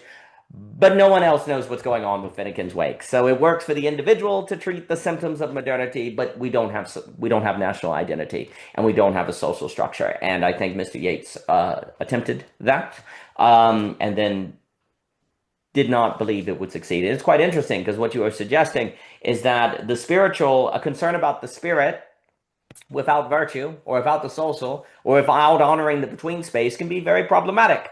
There can be an assumption that if you're focused on the spiritual, it's good. Not necessarily. In the same way that if you're focused on the beautiful, if you screw that up, it will unleash evil. It's the most dangerous of things. The higher the thing, the more you screw it up, the greater the consequences. I think you could argue an understanding of soul that's too Manichaean, too body separate, has been a disaster, because it has contributed to nihilism, and you took one of the highest things and you misunderstood it and led to this hard materialism, or disowning of resonance in soul, which we are still to this very day recovering from that wound. So if you're dealing with the highest things, it's quite important to get it rightly ordered. But the problem is, if you lack virtue, you don't know that you don't have it rightly ordered. And so the Kafka story of humanity goes on, that in its Kafka-ness nevertheless makes possible the song of a dog that could point us to the Geopadic. So one carries on.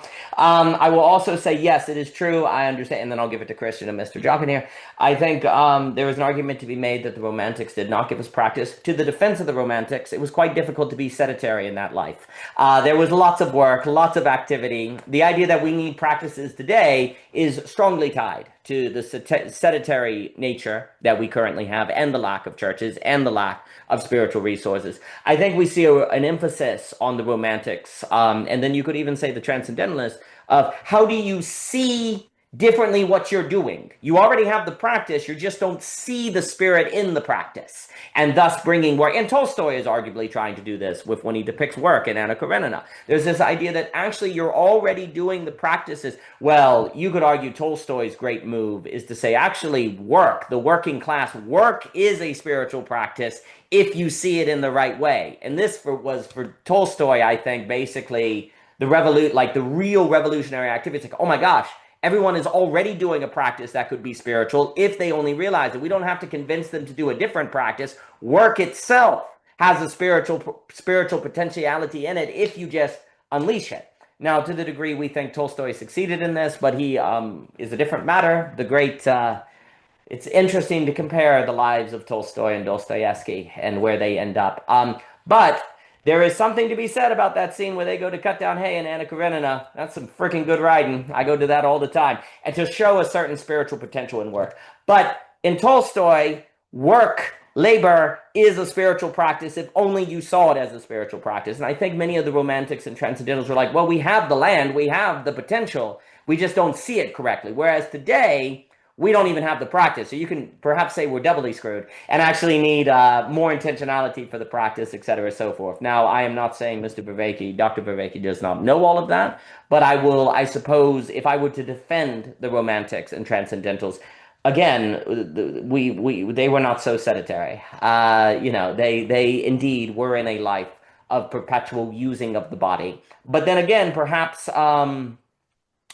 we're at an advantage because they were so used to using the body, perhaps it became difficult to reclaim the spiritual sense of it, where we're so out of using the body that just the act of lifting the hand is already kind of a revolutionary activity, I suppose. Taking Seth's class or doing the work that Jacob is doing is a step toward revolution that is more obviously such to us in our sedentary potential. But I will pause and give it to Christian and then Mr. Jockin. Christian, please.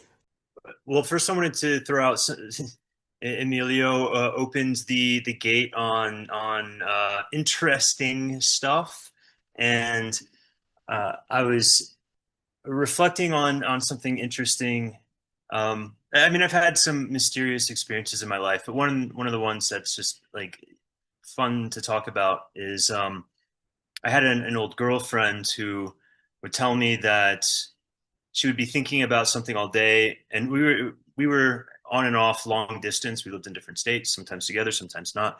Anyway, she would tell me that the first thing I would say on the phone when we would talk on those days was what she'd been thinking about, which is like, okay, cool. And then one day she's like, I told her, I'm thinking about buying you a dress, and I'd found this dress that I wanted to buy her. And she said, oh yeah, something with a brown flower. And I was like, how would you know that? Very interesting, right? How does brown flower get on anyone's bingo card? Anyway, and then I've had some interesting stuff with dreams that have come true in incredibly striking ways, blah blah blah. And it keeps my mind open about the nature of reality. But all this thinking about consciousness lately, and then a few other metaphysical ideas from different traditions have been bouncing around in my head, and it hasn't the ball hasn't landed anywhere. But one interesting thing is if I brought up in the last net the mathematical idea, the Dirac delta function, which takes a whole body of information, infinitely compresses it to a single line that infinitely grows, you're just squishing it, right? Blah blah blah blah blah blah. And this idea of a function that has that translates from a dimensional collapse, basically, is a weird way to say it, but takes information and collapses it somehow, but is able to infinitely hold information at the same time. This is an interesting way to think about the memory of the soul, which Plato and I think Aristotle also talk about, and like the wax that gets impressed upon. And then in the Buddhist, you know, metaphysics, they talk about um, I forget what it's called, but it's like the base layer of consciousness or something, where it's like all the data is stored essentially. Um, and then I was thinking about that, and then thinking about that the phenomenon that's reported on when people have near-death experiences, where their life flashes upon that before their eyes, right? And if you think about that metaphor of the Dirac delta, right? It's a spike, basically, is how you would visualize it on a graph. And then, so let's say death is when that spike collapses, and all of that data is getting compressed again into what you might call I don't know, a Gödel point, something. It's a point, and that kind of is an interesting metaphor for that collapse where you're all of that. So like the tip of the spike would be like your present consciousness, and the rest of the body of the spike is the depth of your life memories. And now your consciousness is recollapsing on itself in a kind of life review. I was like, that's an interesting kind of semantic rhyming there with between these different ways of thinking that I'm thinking about.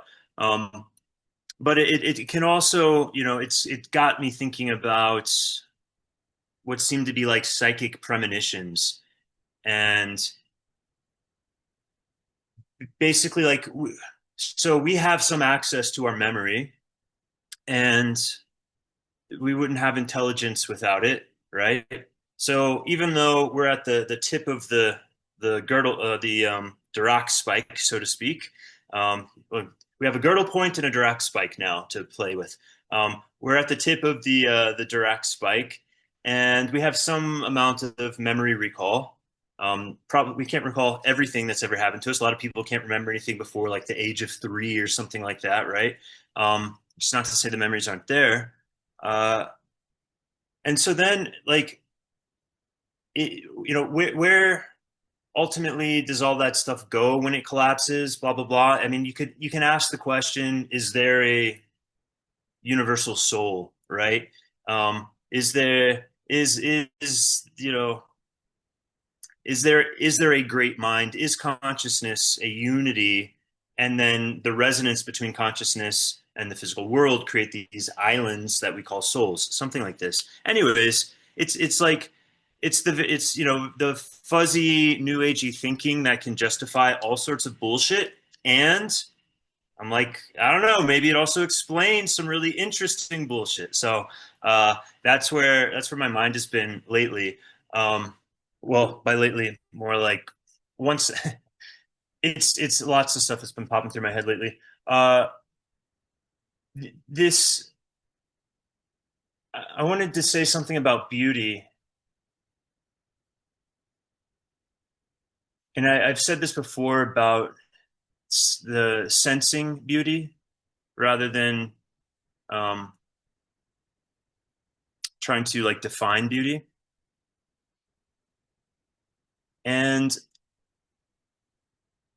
I think it's the reason, or like, so the problem with trying to define beauty and saying this is beautiful but this is not, I mean, first of all, it's incredibly hubristic, right? Like, says who? Says you?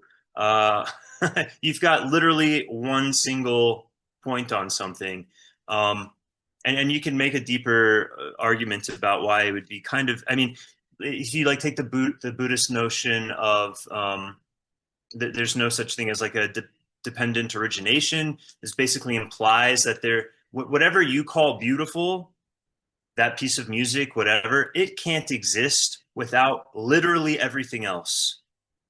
So you have to take the whole package or none of it. And that doesn't mean you can't change the whole package. That doesn't mean you can't will to change what's going on. But the difference is the motivation, right? If you're trying to create a beautiful world, you are putting yourself in like God's position, basically, or destroy what's not beautiful,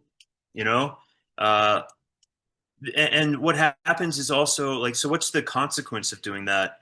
why does the hubris end up fucking you over? It's this fixedness, right? You when you make a claim on beauty, your ability to, first of all, sense beauty is now suffering, but your ability to sense goodness and truth is also suffering. Um, if you are attached to the idea that this is beautiful but that is not beautiful, you are in a position where you might not be able to resonate, right? Resonance needs tension, but it not fixedness. Like the more fixed you are, the less you can resonate, right?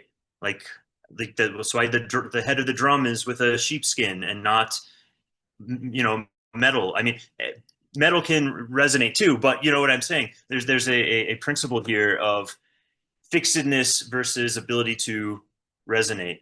And so I think that, like, I don't know, I guess that's just like why I think it's so important that beauty is understood as what we love, not what we know.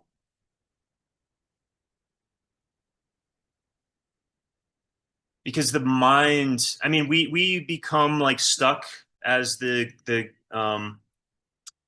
in the dream, as Michael was saying of Yeats. Once we are deciding what is and is not beautiful, we are in a dream at that point where we get to make the rules, and it's I mean, it's such a lonely place. I think that's why we all feel bad when like we see like an art critic who's like way too up their own ass. You're just like, oh, I'm sorry about that, dude or dudette. Like that's not fun when you're like, And I'll end on this. I remember when I was a kid, really into art, music, and all of that, and people were preoccupied with this idea of the hipster.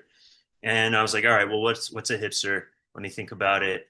And my working definition was a hipster is someone who gets their sense of identity from their taste, basically, in music and fashion, blah, blah, blah.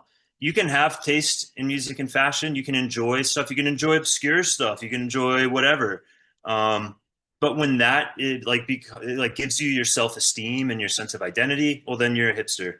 And I'm like, it's important to not be a hipster culturally and philosophically, is what I realized.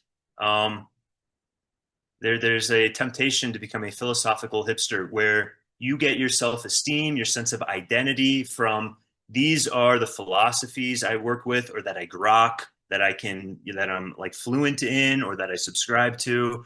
And then it's like wearing like a little Socrates pin or something like that on your jean jacket, and showing off like your taste. Basically, my taste is who I am, and I need you to know how great my taste is in philosophy. Anyways, there you go. I mean, I need that Socrates pen. Just kind of going down the street. We can do like, what is it? Gap I'll get you one. commercials. Yeah, right there. I'll put up the collar and be like, yes, hey guys. We'll get all that'll be said. No, absolutely. Wonderful. And I'll give it to Jockin. And then if anyone has final things to say on this lovely evening, I think definitely sensing beauty. So beauty has to be a strike. If it is a description of something as beautiful, then you're actually collapsing the beautiful and the good, and you're actually using the word beautiful. You're saying that's good. Beauty has to be, I think, this idea of sensing beauty versus defining beauty, very fair, because you have to sense into beauty. It has to be something that strikes you as opposed to something that you identify. And basically, for me, so beauty has to be surprising. If it's not surprising, and if it's something that you can define, then actually you've moved, it's not the beautiful. Now, actually, it is the good. You've collapsed it into definition. And then, of course, this is a stagnant good, so you can lose the good as well. It becomes totalitarian. And that's where in the beautiful, you get the true, the good, and the beautiful. But if you just go to the good, you're at risk in that fixity of conflict with other goods that then lead to violence. and you get all this other crap. So it's very important to be able to nest them all together. I think basically the interesting idea is that following Mr. Snowden, the adjacent possible must be that which is opened up to by a sensing, to use the language you were using, Christian, versus knowing. Like the problem is we're trying to make a better world through knowing, or people knowing the right thing, or knowing the best step, or knowing the best thing. But the problem is what Snowden is saying is in complexity, you have I keep saying this because I think it's a lovely phrase. How do you honor hyper-local interactions of people in their own environments? Well, because if you don't do that, you're going to get totalitarianism. It's going to be some sort of capacity that's more like sensing than knowing. Sensing, which is kind of the resonance. And the question becomes, what are they sensing? What are they sensing toward? Well, the way that I think about the beautiful is it is the aporia. It is precisely the strike of the aporia. That here's the key. You don't have to arrive to by deconstructing what people believe, but actually going about what you believe in a manner that is open to that strike, right? And that would be something you can associate with the Gödel point, because the Gödel point, no map removes the possibility of the strike of beauty. Now, some maps may make it more difficult, but all maps must entail that because no map can close off the vertical. Now, it can make it very unlikely that the vertical is encountered, and it can habituate the subject out of virtue to where if the beauty or the vertical strikes, it actually destroys them because it's Lovecraftian. But you can never in a horizontal system remove the possibility of in every phenomenon of some sort of vertical dimension. Now that has to be unpacked, but that's why there's always hope. But that's not to say that decisions don't matter. And I like the idea of philosophical hipster. Last things I'll say, hey, it doesn't hurt to have a little Seldrick in one's mind, morphic resonance, thinking of weird stuff, because that leaves you a little open, right? It might make you a little less certain. And that's, I think, Leod Hand, maybe, said that spirit of freedom is found in that spirit that's not too sure of itself. When you don't have a little bit of the weird, you're too sure of yourself and you're not free anymore, because in order to be free, you require openness, and that weirdness might actually make you open to strikes of beauty. Who knows? It can be healthy to believe that crossword puzzles are easier to do after other people do them around the world. What a weird little experiment. Also, it should note, apparently, you're mentioning the Drac spike. I really like that. So apparently there is no evidence that there is any limitation to memory in human beings, that there is no fight. There is apparently no evidence proving that we ever get bad at memory. What happens is we get bad at recalling, which is not the same as being bad at storing memory. Apparently we have infinite memory storage capacity. It's just that here's the key, as you get older, the problem is that it's not that you get bad at memory, it's that you have so many memories, it takes you longer to find it. That's a really important distinction. And in fact, a lot of the stuff that we think you get bad at as you age, it's actually just because you're fuller and it takes more time to realize. There's perhaps some ageism that has made us not really see things like memory properly. And there is something, yes, Kate, absolutely. There is something about this idea of a certain infinite storage when look, I suppose Jung's collective unconscious would be this base layer that goes infinitely but can recompress and create a determination at any point. Sure. It seemingly is the case that when humans have memory, there's a certain Drax spike that then when you recall something, it comes like this, it comes up. And perhaps one at the end of their life might have that experience of it all, the Drax spike kind of coming back in and you're reliving all of that information. But it is critical to note, it does not seem to be the case that humans contain a necessary finite limit of memories that they can hold. It would seem as if humans have basically infinite memory holding capacity, which might suggest there's something metaphysical to memory. I don't know. There might be something more going on with memory. I don't know. But I'll pass it to Mr. Jockin and then Michael here. Mr. Jockin, please. Yeah, I mean, I appreciate that's on the beautiful. Always, if I hear the beautiful, I come running. So, yeah, generally, what you're discussing with this issue of taste is the Kantian, Humean, basically one of the splits they did when they basically broke up the all from beauty and the other aspects about it from Plato and Aristotle.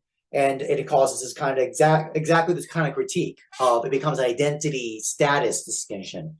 Which is completely antithesis of what beauty is supposed to do. I mean, beauty, my rereading of Aristotle's Nicomachean Ethics reconfirmed this point. I forgot this, and then I reread it and I remembered it.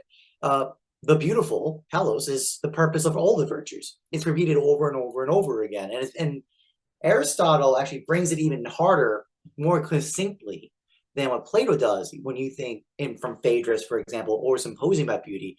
It is to apprehend in theoria, the contemplative state of, and this is actually, and it's really important for a couple of reasons. This is why I keep drawing on the beautiful, because this tension of the appearance of a dichotomous mind, body, consciousness, matter, all this stuff that seems to be our running away of these two kind of contraries in the beautiful. It is the only opportunity to bring it together, because in the apprehension of the beautiful in a theoretic state, you are, and this is very important, the theoretic state is the activity of Sophia. It's in that state of Sophia, which is episteme, so it's understanding of the universals, acquaintance of and intimacy of the universals with nous in the particular moment, which is in Plato's notion of the recollection of the forms in beauty. And in Symposium, it is the ladder of love that in the one form of beauty, the horizon of being comes forth. So that's this kind of note of, this is why this discussion of black and beauty can be talked about, because of that. It's very much a kind of fullness of the self by removing of the self, and exactly the same move. It's actually the complete antithesis of the status, taste, hipster, and all the domains about this. This is actually why a good intuition is being in a poietic state. Generally, if you are not in that with full confidence and absolute surety, you're in big trouble. You just got you played, you got captured by your account, as opposed to knowing the limit of your account, as Daniel says. Yeah, you have to fall in love with it and run with it to its limit and see where it takes you, and a kind of commitment to that. I want to share a note, and this is why memory is so important. The beautiful thing about memory and recollection, and not just recall, but recollection, is there's something about when you're in a space and then something you remember something as brought up to you from weeks ago or months ago, and you're like, "Oh, right, this is my note about," and I because Michael was one who brought this up originally many months ago. I think it was last summer, about dreams. Michael brought up this one about like daydreaming versus night dreaming. That led to a whole lot of inquiry from me, and I'm about to bring this up now again. Flight was considered a dream of complete impossibility. Yet, somehow, there was this motion and movement of an adjacent possibility. How is that possible? It is the unity of the geopitic and the algorithmic, because we could not do mimetic copying. You could not just look at the birds and go make the plane flap. That's not going to work. That was a false connection. That was a bad taxis, a bad ordering. But what had to be done was the operation of the intellect, of abstraction, of division. So all these things we writhe in today, of like how alienated we are and all this other stuff. In flight, this was the only way it was possible. Propulsion and lift had to be separated. They had to be divided as principles, had to be divided. And then this is actually very important. I'm going to bring up what Christian's saying with this demaric spike. I'm not saying, I wrote the note too fast, so I don't have the right word. But what's interesting about that, isn't that kind of interesting? Yeah, diarch spike, thank you.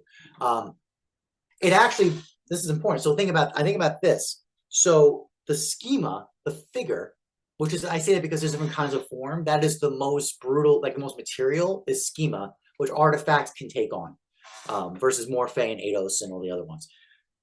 In dreams, things can be kind of almost like a metamemes, and kind of like by adjacent names move. Well, there's no different. How's that different from forms or figures being moved in dreams? So in a diarch spike, there's a collapse of dimensionality. This brings things closer into the 0 point of closeness, adjacency to each other.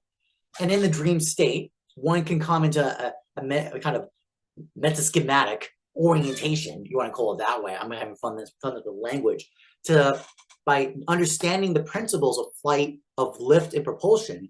The Wright brothers were able to apprehend a model, an idea, and then generate an artifact from that idea. And thus, when they became, and this is important, flight was considered a complete possibility. And it is true by nature, impossible. It is an impossibility. Thus, it was a wish for Aristotle. It was not a choice. But yet, isn't it so interesting? This is the point in our discussion. That moment of flight, when that first occurred, that was a moment of beauty. But why? Because it was a surprise. Exactly, I was given the motion. The motion, this is kind of waking up, which is, by the way, from Timaeus, this note about biomotive division. Biomotive division, there's moments that one could be woken up and gain true knowledge, gain episteme, have episteme knowledge. That encounter of events, of flight with that artifact was a dream that became a reality, and thus something that became a complete possibility by the adjacent possibility of an artifact in a design space generated a new reality that became, instead of an impossible hypothetical, to a probabilistic necessity or likelihood, better said. Meaning, because once that occurred the first time, now it's shown to be possible, and now it's just a matter of rationality and accounting to figure out to do it more efficiently. Right, the flight process of flight and more and whatnot. So I keep pointing back to that because I just see that as a kind of bringing together of all these points together. And the Wright brothers were, again, they had a fascinating, you look at the biography of them, they had a love of flight. They had this deep commitment to it. It was like in their soul. And that's actually why I think the translation of episteme, not as just knowledge of universals in a kind of weird, distancing way. It's really, and that's why Christians know about love is actually very true in this particular sense. It is an intimacy. Aquinas makes this language. Scientia, science, is the possession of the principle. It is a beholding and a holding in oneself, like kind of like a beloved of the principle that people with talent that people with genius already have pre-built. And it's interesting as a given. It doesn't have to be acquired by difficulty or strain.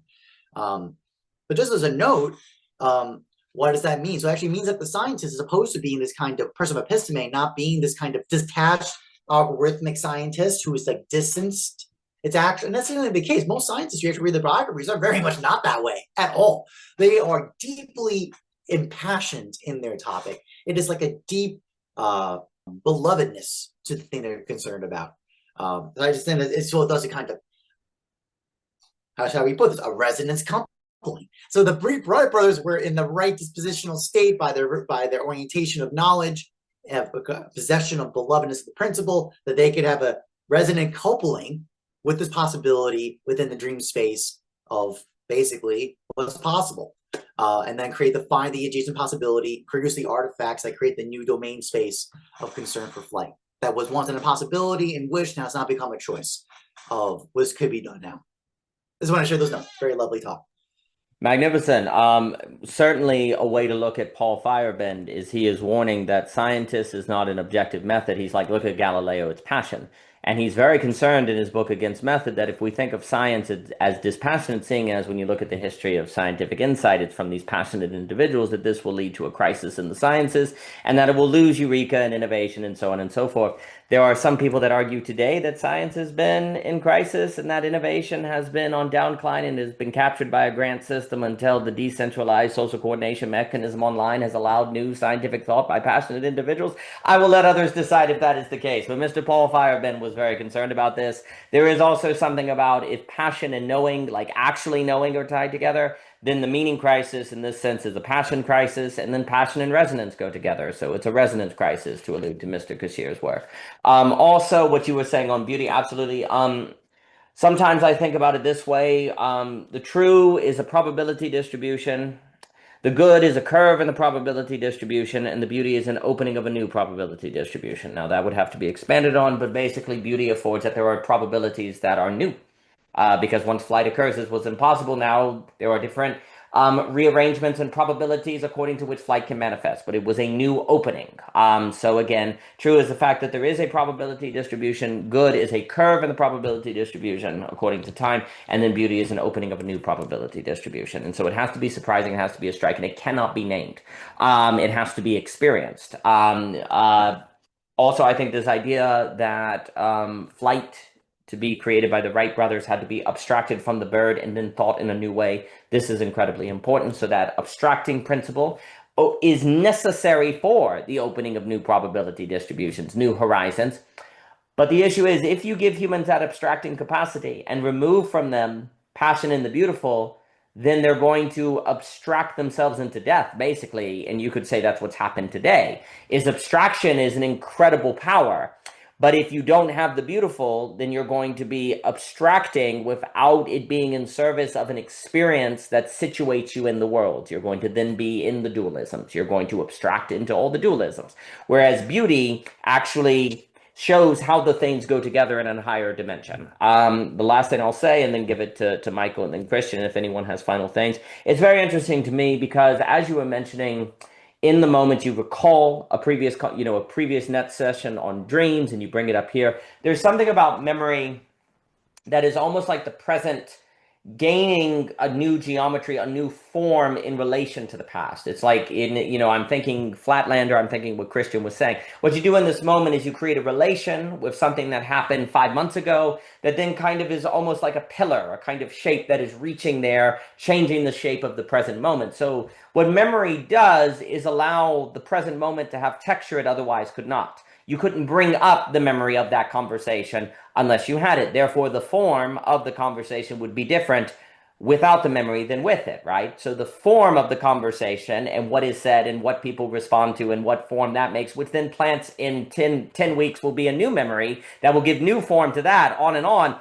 All of that is contingent upon the memory act, which brings it into the present, which makes the present have a different form, that then this present can be recalled in the future differently. And there you have a geometry that unfolds differently in time-space than it would without memory. And so without memory, you have no way to make your present moment have more dimensions than the now. Because that's kind of what you're doing. When you recall something, you're adding a dimension to the now beyond the immediacy. You're giving it a different dimension. And it's almost like a fourth, I don't want to say fourth dimension because that's time, but it's like a dimension, really, that your immediacy couldn't have without memory. And that there is something about memory, and I know Christian is working on consciousness, there is something about all of that is the capacity to give form to the present that otherwise would not be possible. You could not give the present a form without the ability to recall the previous net conversation, which that form also then makes how this unfolds, because form and formulating are always tied because it's temporal. It has the quality that it has because of the recall. And the recall thus propels it in a manner that then people respond to in manners. If you didn't bring up the previous net conversation, how we respond would be different, and therefore how freedom unfolds would be different. So there's an adding of geometry, an adding of dimension that couldn't happen otherwise. And I like what this idea of this fullness of the self found in the removal of the self, that's what beauty affords, self-forgetfulness. We feel most ourselves when we stop thinking about ourselves. How odd. But that seems to require surprise, relationality, and also the fluency in something to become passionate. Because it's very interesting. Can you be passionate if you can't be fluid? Like, it's very difficult to become passionate about art or conversation or science or something without fluidness. Because the fluidness lets you enter self-forgetfulness, and then the ego gets out of the way and the passion has the life of you. And so fluidity and passion seem to go together because you can self-forget and you feel like the self has finally found its fullness in the self-forgetfulness of it. Because I believe basically, well, let me put it this way. The self is a map that exists for the Gödel point. And the Gödel point is the self-forgetfulness. You have a self so that the self-forgetfulness is intelligible. If you had no self ever at all, then when you entered a state of the negation of the self, it would be chaos. You would lose your mind and you couldn't get your bearings. But because you have a self and you study this and you read that and you have memory, then when you go into the flow of the self-forgetfulness, you bring meaningful things to it and it's not chaos, right? So the self is meant to be a map, but the point of the map is not to navigate the territory as in to be the actual you. The point of this, whatever, to a correspondence model of truth that we talked about with Ebert. Like, the point of the self is not for a correspondence of who you actually are. The point of the self is to be a map to find the Gödel point, which is found which must be in the surprise of the other, which is where self-forgetfulness can occur, and thus the fullness of self is realized in that afforded fluidity, which is beautiful. And then you have new probability distributions open because you have ideas you never thought of before, you have thoughts occur, new probabilities emerge that then can give rise to other things because you use the self to encounter the Gödel point. And that's what the self is for. And I think we've been using it improperly, but let me give it to Michael and then Christian here and anyone else. Michael, please. I wanted to bring in your discussion with Clayton that you just had the first time I spoke because I thought it was wonderful. And for those who haven't listened, it's a lot on AI and kind of both of you were kind of teasing out essentially like why the kind of doom and gloom about AI is uh, you know uh maybe a couple decades early at best and like at worst not really very well founded and the argument that both of you were making is that humans unlike AI have limits and you essentially flip the argument on its head that a lot of people make which is like AI seemingly doesn't have limits and thus will be able to take over humans who are fallible, who are, can be subject to manipulation, who, won't be able to do things as efficiently and as quickly as AI and will just, eventually get taken over. And you both were like, well, actually, the fact that we have limits makes us able to make choices because we understand the stakes that our potential choices have. Whereas AI, and you use the birdie and donkey example, which you love, you love your donkeys, to illustrate that point where like the story is, the donkey goes up to two equally sized um piles of hay and it won't eat either and it eventually starves to death because it's faced with two, like equally good choices and it doesn't know how to make a choice. And AI is kind of like that, where like it can give you all of this information, but because it doesn't have a moral or ethical incentive to be like a virtuous actor in the world, it it doesn't know how to actually make a choice, which is a reflection of its right, like moral value, like structure. And I think like everything we've kind of been circling around with things like beauty, um, and kind of like fantasy, dreaming, all of these things, I think where like John Vervaeke talks about like the difference between the imagination and the imaginal, and the imagination kind of takes you out of reality. The imaginal grounds you in it. He uses the example of like the boy who dresses up as Superman and like takes on the persona of Superman. Like, what would Superman do? How would Superman move? How would Superman talk? All these things. And I, I think like the the place that postmodernism has left us is like this kind of fixation on like utopic visions, and kind of like this like future oriented, like once XYZ happens, once the police are defunded, once like we like dismantle the patriarchy, once like all billionaires are taxed, whatever, like then there's like a lot of like if then like conditional like arguments. And I think where that's left people and how it's failed is that it's not grounded in the temporal like present of like where we are. And but then it's interesting. It's like with Thomas's example of the Wright brothers and flight, like that abstraction and that like kind of passionate obsession with what the future could hold, right? Like that drove their like unrelenting like trial and error of going from the seeds of the thought of what could be possible, the conception of humans could fly, to building all these iterations of the plane, right? So there was this I feel like beauty does have this utopic quality to it of like thinking of what could be, right? Like if we can't imagine better futures than what we have now, like what's the point of any of us waking up in the morning, right? Um, what's the point of having kids? Like that's an investment in a beatific future, right? But like I think that's the rub of the spiritual life, is like being grounded in the present while also, um, like, yeah, um, having an eye on the future. So, yeah, I'll pass it back there. You know, I had some things on memory, but yeah, let's pass it back. I think first off, thank you, Mr. Jockin, and thank you, Michael. What you were saying, so that GIF might be the most accurate description of the absolute choice I've seen. Very well done, Michael. What you were saying, I think this is very important. There is something utopic in beauty. So, what is the difference in the quality of the utopia of beauty versus, say, the utopia of a political project, et cetera, so forth? I think a lot of it gets tied to the outcome, knowing the outcome. Well, utopia will be when people don't have to go to work, for example. I know the outcome. Well, it turns out people need work or they die. There's a difference between work and toil, right? Or will you say, well, utopia will be once AI is here and we don't have to work anymore, right?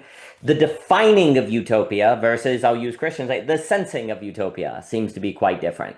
And also in the abstracting of flight, you're not really thinking of flight as making utopia. You're making flight as, you don't even know what it will do. Can we even do it, right? It could be a step along the way to a better world, but there's also just this raw passion of, can we fly? And then once we make it, who knows what happens after that? Which then there's a radical kind of risk in the beauty. There's a kind of risk in inventing, right? Because, once you make it, well, you're in a world where people could make planes that are used in warfare, right? So is that good? Is that bad? But this is why what's very interesting is, if I were to ask, is the world better? Would the world be better if we never had flight? Right? Because then no one could make bombers or weapons of war, or maybe even drones. Well, they couldn't make drones, right? So would the world be better without flight? Well, people couldn't travel. Think of all the things we couldn't do if we couldn't fly, right? That seems problematic, right? There's something about beauty that needs passion, as Jockin has emphasized, because in passion, you just do it. You get married, you say, and when you marry someone, you don't know, 30, you don't know what you're getting into. You don't know what it's going to look like, right? But in the passionate choice, you say, come what may. You're choosing it. This is why I associate beauty and love and etc. with the absolute choice, because once you make it, it changes the horizon of what can unfold, and it will entail good and bad, right? It will entail necessarily in bringing new possibilities. Whatever new possibility arises could be bad. I mean, it makes me think of like Austin Farrow's argument of evil. If God makes a tree, then how can a tree exist without possibly falling or someone running into it if they can run? What he says is, if there is a world, there will necessarily be the possibility of things bumping up against one another, per se, right? So how do you invent flight without also inventing the plane crash? You invent the ship, you get the shipwreck, as Virilio would put it, right? But there is something about beauty that senses. This is where it does, I think, sensing gets tied to it. There's something where you sense the trade-off is worth it. Do you know the trade-off is worth it?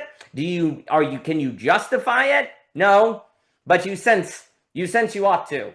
And there's a certain sort of foolishness in it, but love is foolish in a good way, right? So there's something where, if beauty and opening a new probability distribution, a new horizon, requires this sort of jumping in. This sort of jumping in and seeing what occurs. And that also is why it is distinct from the good, because in the good, it's almost the idea that there is no trade-off. This is the right thing. Doing this is good, this is bad. Whereas beauty, you're making yourself vulnerable to a new trade-off. Like, you're making yourself vulnerable to a trade-off. In the good, there is no trade-off, there's the answer. But in the beautiful, you're making yourself vulnerable to a trade-off. And following Martha Nussbaum, anything that is actually real will bring with it trade-offs. Must, if it is real. In love, you're exposing yourself to trade-offs. In inventing the planes, you're exposing yourself to trade-offs. All new probability distributions are trade-offs. And the only one who would ever go into a new trade-off is someone who is passionate, someone who is given themselves over to it. But then you better have the virtue and the skill to handle the trade-off. then you better have the skill and the preparation to be able to handle what it unveils yourself. And you could say that a problem with a society that lacks training in the virtuous, that lacks spiritual warfare, to allude to Kashir's work and his recent Substack, I highly suggest, is that what ends up happening is if you give into your passions without the virtues and the trade-offs emerge and you're not able to handle it, then the vessel that could hold the geopathic breaks and it inverts into the worst. Because that's the key. If you experience the beautiful and you can't hold it, then it inverts into the evil. It reverts the angel of light, Lucifer, most beautiful, becomes the devil, right? So it is extremely important that you can hold it. But then, of course, how do you know when you can hold it? Because if you know you hold it, you're probably arrogant and prideful and assuming. So you have to sense when you can hold it. Well, how do you do that? Well, you have to have a community and activity and running into people and encounters to test yourself. You need to have regular places of testing. The moment you say, I'm ready, that's a problem because you know, you understand, and you're defining yourself as ready. This is problematic, but this would, I think, suggest the necessity of regular encounters with otherness, surprises, training improvisational skills. Mr. Kashir was doing work on the centrality of thinking, the hip-hop in the formation of community and the dialogos in the community. I certainly think cipher mentality is quite useful for thinking this. But before I continue, I will give it to Christian, and if there is any final thoughts this evening. Christian. At some points, maybe when we chat later in the month, you'll have to turn me on to your probability distribution transcendentals model here. I'm interested in it. Not least of which because it comports with my Dirac spike when I think of how you graph a probability distribution. One thing that came up was the story of Arjuna when you were talking, Michael, who I don't know if you guys have read Bhagavad Gita. It's just if you haven't read it, put it on the fucking list. It's so good. But it's the story of when someone has to go to war with their family because their family's fucking up and they're trying to be like a peaceful dude and like not be violent. And then that's like an old story. And then the Bhagavad Gita is Arjuna getting visited by someone help me out. Krishna. Krishna, thank you. Krishna basically is like, yeah, you got to like do stuff sometimes. The way I think about it is like in the biblical imperative to love your enemy does not mean to not have enemies. You're going to have enemies, but you got to fucking love them. Right? And I feel like people want to have it one way or the other. Either I don't have enemies and I don't want to fight, or I'm going to have enemies, but don't make me love them. That's tough because my heart's breaking because I have to fight someone I love. And a lot of people don't want to feel the heartbreak, right? I think that's so much of the culture war is we want to have it one way or the other. You're either in my tribe and we're cool, or we will fight with each other, but it's on our terms. Or you're on the other side and fuck you, right? And we harden our hearts, as they say. And the thing in the Bhagavad Gita is like your heart's gonna break, and you have to go to war and do it anyways. Okay. And it's so well written, such a beautiful piece of literature. The culture war thing makes me realize that, what I was saying about the art critic also applies to the cultural critic, right? Last time I saw my uncle, he was like, I love the Jordan Peterson videos where it says Peterson destroys libs. And I'm like, all right, Uncle Ron, cool. But like, that's like, I feel bad for the culture critics too, right? Because that's not a fun position to be in, where you're like, not only are you kind of like hating people you disagree with, but you're like helping other people hate them as well. It's not a fun position to be in, I don't imagine. And then this idea of like the utopian vision is an interesting thing, why it should be a feeling rather than a projection, I suppose. And this is where, like, I try to reformulate the idea in the liminal web of game A versus game B, where someone leaving, I don't know, goodbye person who's leaving, if someone's leaving. Good to see you, Emilio. Thank Emilio, you, so. take care. It's that the concept of game B has the trap of the utopic vision, right? It's like, not this. Okay, well, what? Well, this. And I think people who have that conversation understand the problem of defining what game B should look like. They know that that's a mistake and will cause problems. But then that just leaves you in this, like, no pun intended, liminal space where you're stuck between the grammar of choice A versus choice B, but not being able to ever define B. And then hence it's hard to, like, do stuff, you know? And it's not to say that having conversations doesn't have some intrinsic value, but at some point you have to, like, do stuff. And that means, and you have to do it without a utopic vision. So that leaves you in, like, a weird, well, what's this is a strange conundrum. I think game B is to like be inconsiderate of, like, how other people use the terms. For me, I will use game B as the game we play wherein we allow a game A to change. So it's not the alternative to game A. It's the game we play that allows game A to change. It's the space of reflection. It's the space of aporia. It is the space of kind of selflessness, right?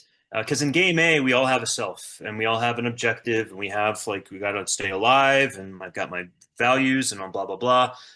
Game B is where you, like, kind of forget all of that for a moment and your identity is just, you know, kind of whatever, more spiritual in some sense, if you want to say that.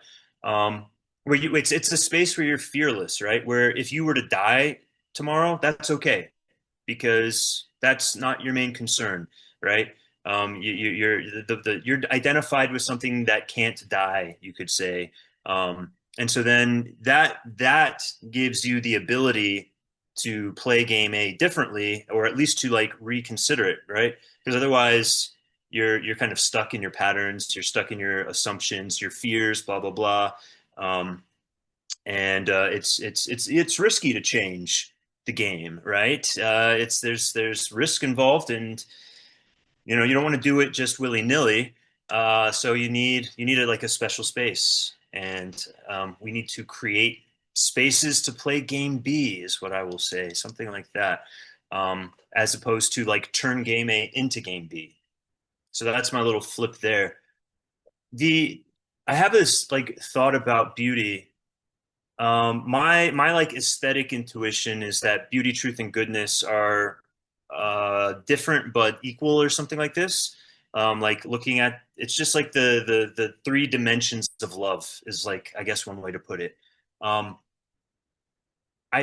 want to posit something like, in the West, and especially today in the West, beauty can give us more of a it can help us play game B a little bit better, because truth and goodness are so bound up in culture, basically. Truth has become fact, and it's, you know, in academia and blah, blah, blah, blah, blah. It's not become something that you sense, it's become something that you know. And it's hard to get out of that, because, I mean, our world is so caught up in having to know things, and so it's become doctrinal that, you know, fact is truth. And same with goodness. Even though we don't agree about what's good, we're all in our churches, so to speak. We're all in our institutions about what is good. And so goodness is, again, not something you sense, but something that you are, like, beholden to. It is moral obligation, whatever, or something that you go around making sure others are beholden to. And so it's, I think, in this, like, the cultural landscape of this, where so much of how we interact with each other does this move where truth and goodness are immediately turned into, like, fact and morality. doesn't it's harder for us to purely sense those things. Beauty is a little bit easier, even though there are definitely institutions of beauty and you can get caught in them. I think it's easier to like create a more intimate relationship with beauty where you can sense beauty, um, and not have to be an art critic who goes around judging beauty, but just like have a more direct sense of it, because it's not something that's become, because judging beauty has not become so deeply part of the like warp and woof of our culture. It's not so it doesn't, my choices throughout the day don't depend on me having some like fixed sense of like or ontology of beauty or hierarchy of beauty. If I like that music, I listen to that music. If I like that one, if I like this food, I like that food. Whatever, it's there's a lot of flexibility in our culture, a lot of liberty to like have like there's a beauty buffet, an aesthetic buffet, let's say. Um, and so that allows us to like not so easily. I mean, again, there are hipsters, so there are people who are going to want to turn beauty into a value or a status or whatever. Um, but there's just more opportunity to avoid that trap and to remain in the sensing. But of course, there's if you I think you can have a very narrow, um, you can lose your capacity for resonance, let's say, to use that grammar, if we don't also keep ourselves sensitized to truth and goodness and like depend too much on beauty. And I think there's plenty of examples of that, but like one that I like is folks. There's a great book, by the way, called High Weirdness by Eric Davis, and it's about Terence McKenna and Robert Anton Wilson and Philip K. Dick, all people who I'm fans of. And as I was reading that book, I reflected on the fact that like these people were like really beauty oriented, right? And they were very like almost distanced themselves from truth and goodness. Um, they like Terence McKenna said, culture is not your friend. Like, and and all of these three artists like existed in these spaces where like you were always on like in these weird peripherals or liminal zones between belief systems, right? It's like this very non-committal thing where you're like hanging out in like uncertainty. Although that's what what that leads to though is like Philip K. Dick's paranoia, right? Um, and Terence McKenna's like getting off on like the strange attractor at the end of time, like some like abstract like teleological hobby that doesn't really do anything for anyone.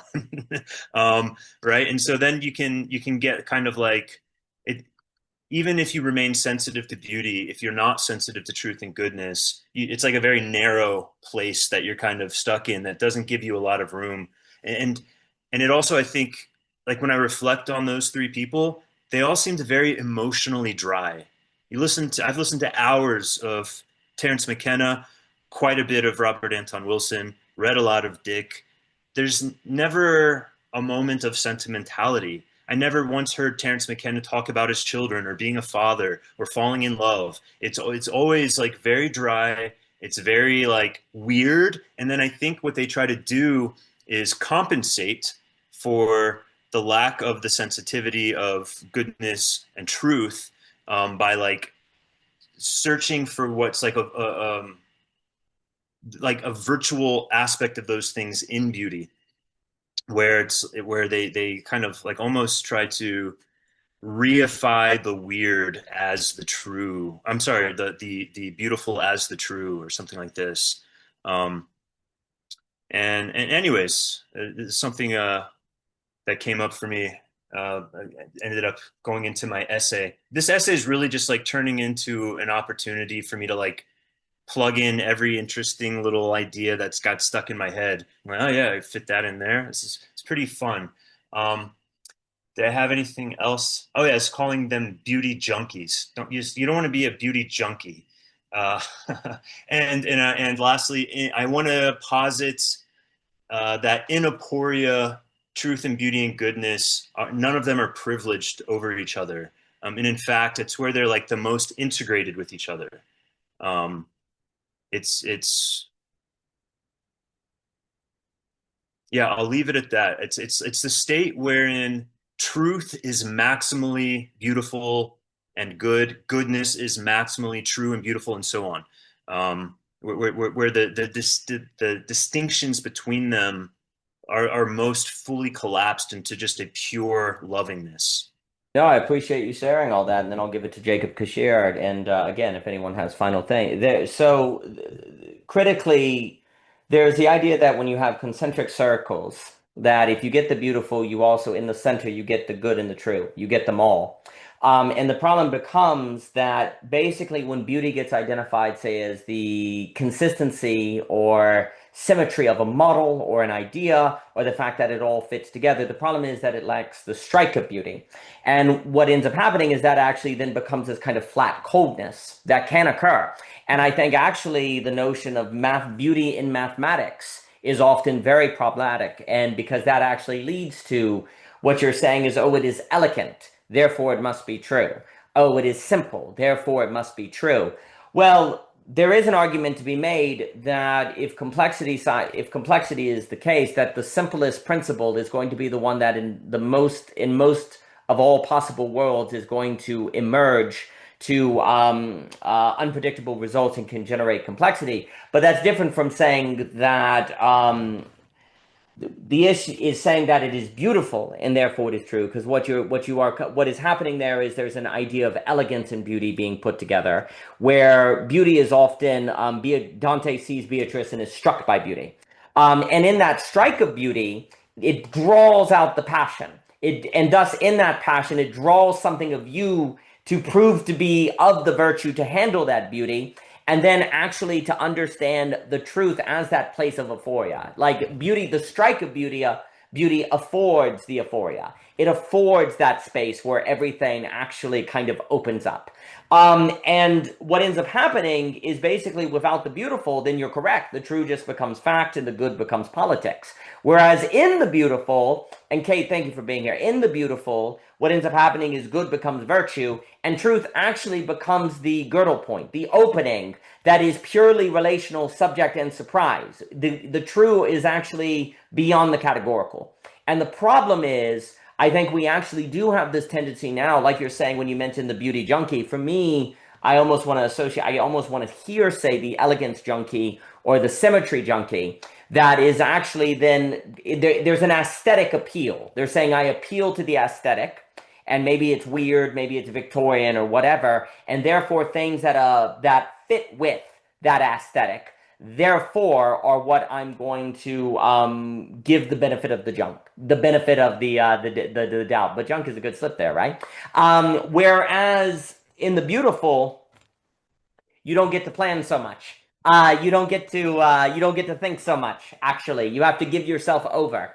And that's where passion and emotion have to be developed. That's where the kinetic have to be developed, et cetera, so forth. Basically, on the game A and game B, the issue is, and this is speaking to the Snowden problem, game B has to be the adjacent possible in game A that keeps game A from being auto-cannibalistic. But if you say what that is, you fail. Because once you define what is the game B, it is now in the realm of knowledge, and you are totalitarian. So you can't define game B if we use this language, right? If you say it is non-rivalrous dynamics, you lose. You said what it was. It may be non-rivalrous dynamics, but you can't say that ahead of time. People have to, in their game A, arrive at the non-rivalrous. Also, people define rivalry differently. Some people would see rivalry on the wrestling mat as not rivalry, it's just competition. No, we can't even have that. Like, what is rivalry, right? It's actually not so obvious. Like, there's competition that makes both people more virtuous, and then there's rivalry that is out to destroy the other. But how do you tell that difference? Because sometimes there has to be real stakes for people to develop virtue, right? So this is the issue. Whatever game B is, it has to surprise you. It has to be the Gödel point, basically. Okay, all right. So how do we be able to handle the surprising? right? And how do you design game A in a manner that makes people encounter the Gödel points in the game A, or the points that cannot be named and not be destroyed by the points that cannot be named? Okay. So basically, for me, then, the question of game B, if I'm using it as you're using it, is the question of what can be made available in game A to be able to encounter the surprising and that which cannot be named ahead of time, but that if people prove able to handle, can change the social, political, economic, etc. possibilities of the society. That's a question of preparing, not planning. And I do think that's what Snowden is getting at with the adjacent possible. And I agree with him. But then the question becomes, what are the capacities that open up the adjacent possible that is more beautiful as opposed to not? And I will also say that beauty junkies, as you're describing them, are kind of like the Sithone. They're people that have found an individual way of belonging or self-organization that struggle for the social intelligibility, or people that have different priors. It can work, but then it can have limits. Just like Joyce, just like the mythic method we were saying with Michael, et cetera, so forth. But yes, game B has to be a surprise. It has to be encountered and it cannot be defined ahead of time. But let me give it to Jacob and then Mr. Jockin. Mr. Kashir, thank you for being here, sir.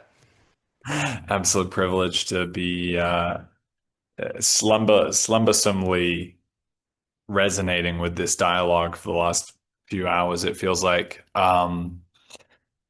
Yeah, a couple of themes that resonated with me. First of all, what Michael said about Yeats just felt like he was describing my life. So I resonated a lot with the Lost Muse blues.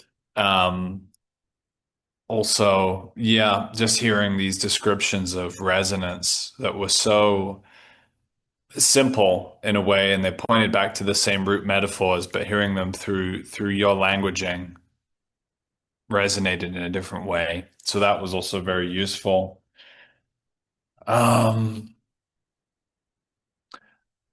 What's been running in the back of my mind for the last half an hour has just been that idea of making the leap. It seems to be somewhere behind a lot of these, like to be able to have the risk encounter with beauty, there's a leap involved. In order to shift out of a game A mode to a game B mode, potentially, there's also some kind of leaping involved. Maybe there's some connection here also with flight, in the sense that in order to make a leap, you have to do something that may not work. You might have to do it many, many times and still be somehow madly convinced that you're heading in the right direction. Yeah, and I guess like mini moments of flight is what makes up one's day and one's life. So yeah, I'm not sure if I have much more to say on it at this point, but it's been a great dialogue. It's been good to be with you today. I'm probably about to hustle down to Santo Domingo for the Mass, which many days I go in that and I'm like really not feeling going to this, but I've like the warrior part of me has the memory recognition that if I go and do that, something good's going to come out of it. And then once the warrior gets me in the seat and I sit there long enough, lo and behold, the priest side can come through and do his magic, and voila, I have undergone perspectival transformation. So yeah, exploring the warrior priest as a compound archetype this month in the Resonant Man group, and thinking about how those are held in tension, how to go and train, how to discipline, how to enact self-overcoming and also self-discipline without disciplining so much that one is becoming a sort of internalized disciplinarian, and actually sort of losing out on the side of the priest, basically. Yeah. Well, I think that is magnificent, and I think it's something tied, and I'll give it to Jockin to close us out on this evening, and thank you all for being here. I think what you're saying, there's something about the discipline to go to a place of faithful presence that ties the warrior priest, because you don't know what's going to happen, right? You're going. Also, there's fighting for doing something that might make you look silly. or feel like a waste of time, actually, that then requires a fighting to a faith per se.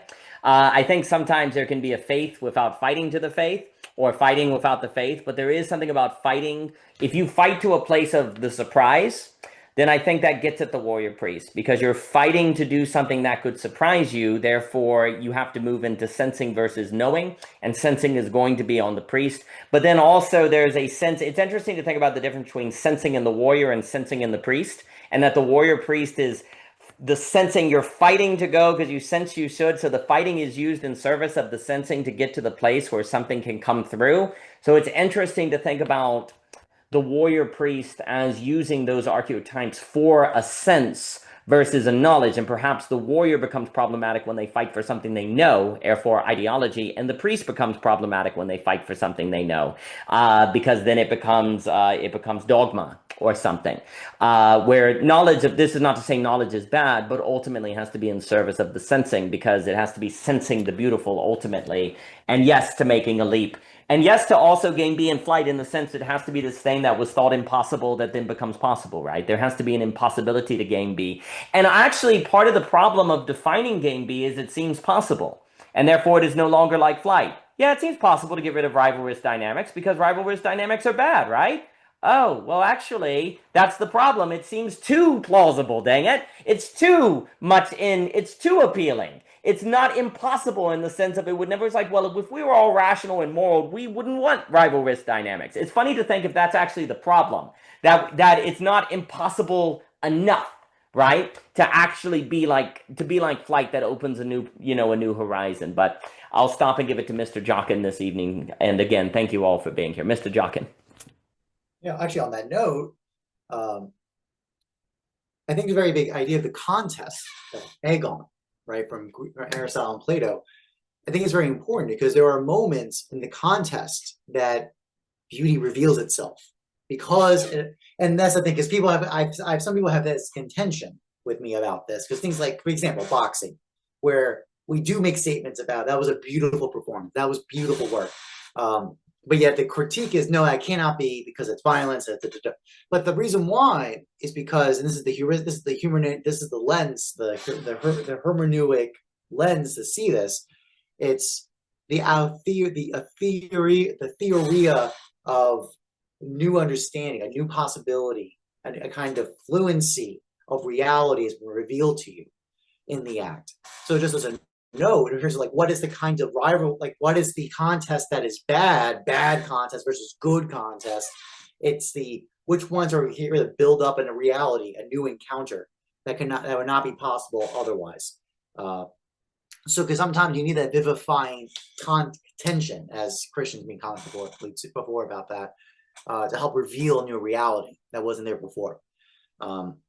So just as one note related to that, another big note is this idea of courage. Is this kind of spiritual warfare with the virtue of courage have a very deep relationship.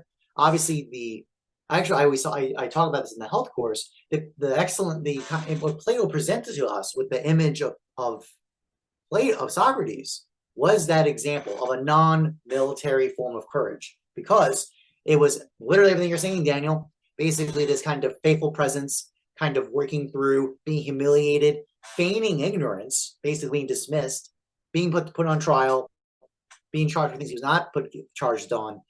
And this is actually very important. I think I always wish Credo was given more credit as a dialogue, because that is truly the moment in character this person of Socrates was demonstrated, because he had the choice. He could have left, and he had every right to leave, but he chose not to, because his commitment to principle, in this case, the law, and what it means and signifies. I think that's so that was an example of a non-combat based kind of courage being exemplified to you as the reader if you read through the dialogues of Plato and see that exemplified. And then but he does also qualify the contest because of symposium. We do know, as spoken in the last speech, that Socrates was a brave soldier in war, for example. And I think this idea of the kind of courage of the leap. So I made a note about this is kind of leaping quality of the flight. So I like that imagery right there. I think it's quite good. Which is kind of the contrary to the note, like Christian's making this comment about this charge of a kind of people who claim to be devotees of the beautiful, yet had a complete lack of passion. The minute I heard this notion about this clear emphasis of the mathematical stance, and what I understand, I don't know these individuals personally, but the way they're being described, I would make a very strong bet that their claim of the beautiful is parsimony, simplicity of elegance of the note. Thus, that's why you don't need truth. You do not need truth, because parsimony will solve the problem for you. Because what the scene means is that the simplest, least complex structure or account, which is simple and elegant, has the least chance of error. Isn't that interesting? Again, we see this running away from error. Like, that's the thing we're trying to run away from. When this way we're talking about beauty, and why, especially someone who's kind of circled back to the beginning of this net session 3 hours ago at this point. I'm glad you have all the time available, Daniel. I appreciate it. Is that in design discussion of cybernetics, what is cybernetics always trying to run away from? Trying to dampen down surprise. So once again, we see again the kind of counterfeiting that's occurred, because surprise is considered the thing that we don't want. We want to run it away. Error, surprise, decay, things like that. So I'm very much not surprised that this is the conclusion.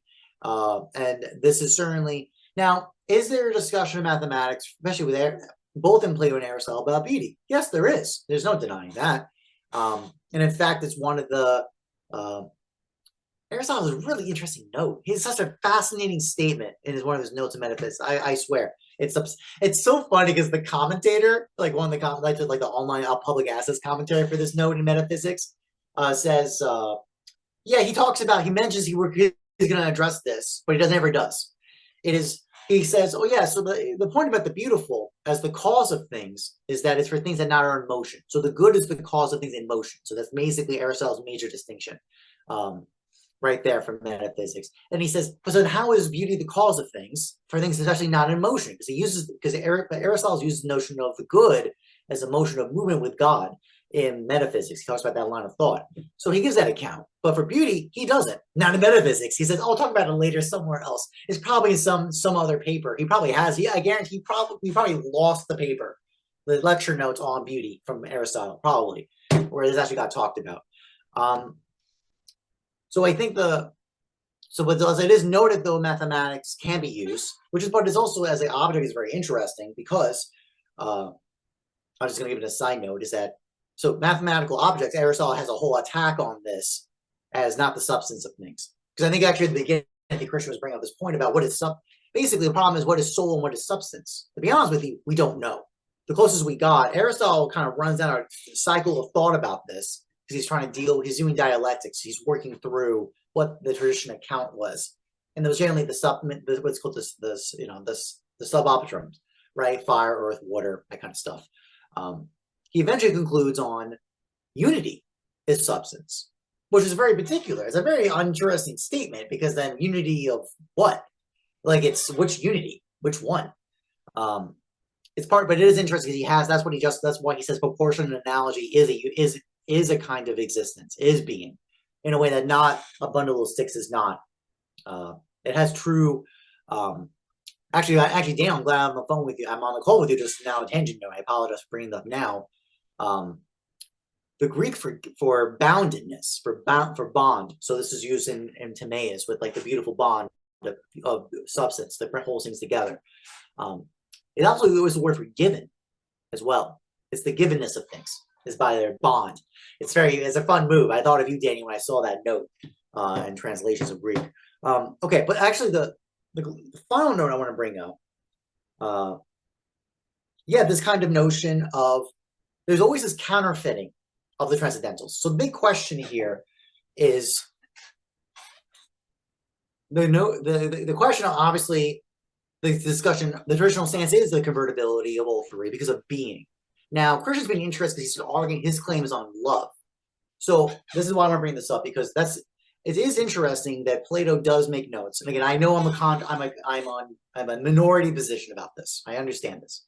But with that said, in the dialogue, it is interesting in Symposium that in the discussion of love, it gets revealed that love is a love of something. So it's a relational status thing. But then the question becomes, of what? And they proceed the rest of that discussion by having Socrates ask Agathon, is the beautiful the same as the good? Are they the same? Agathon says, yes, they are the same. How could they not be? Like, I think that's also I'm bringing this up as a very important detail. If you actually notice, in a lot of the dialogues, the interlocutors in it are going to make a statement about, of course this is the case. How could it not be? I say this because in Greater Hippias, the dialogue about beauty, he says this, about the status of certain themes, he says that. Of course it is this case. How could it not be? The idea of possibility is not even, the other alternative is not even considered a possibility. It's not even in the equation. That's how you know they're ignorance, because of that very statement. And then the whole line of discussion of symposium, to define the love as the everlasting desire for the possession of the good is revealed to you. That's what gets presented with that hypothetical stance presented. There's also a line in the Greek about, like, let us presume this is the case and move on with the statement about it. So it's all the subtlety about what love is. But the point is, like, so, this is more of an open question for Christian about this point. So typically the argument of equivalence of the true, the good, and beautiful is because of the unity of being. This is the argument now on love being that being the equivalent. So I like to hear that's a note of interest I'd love to hear about.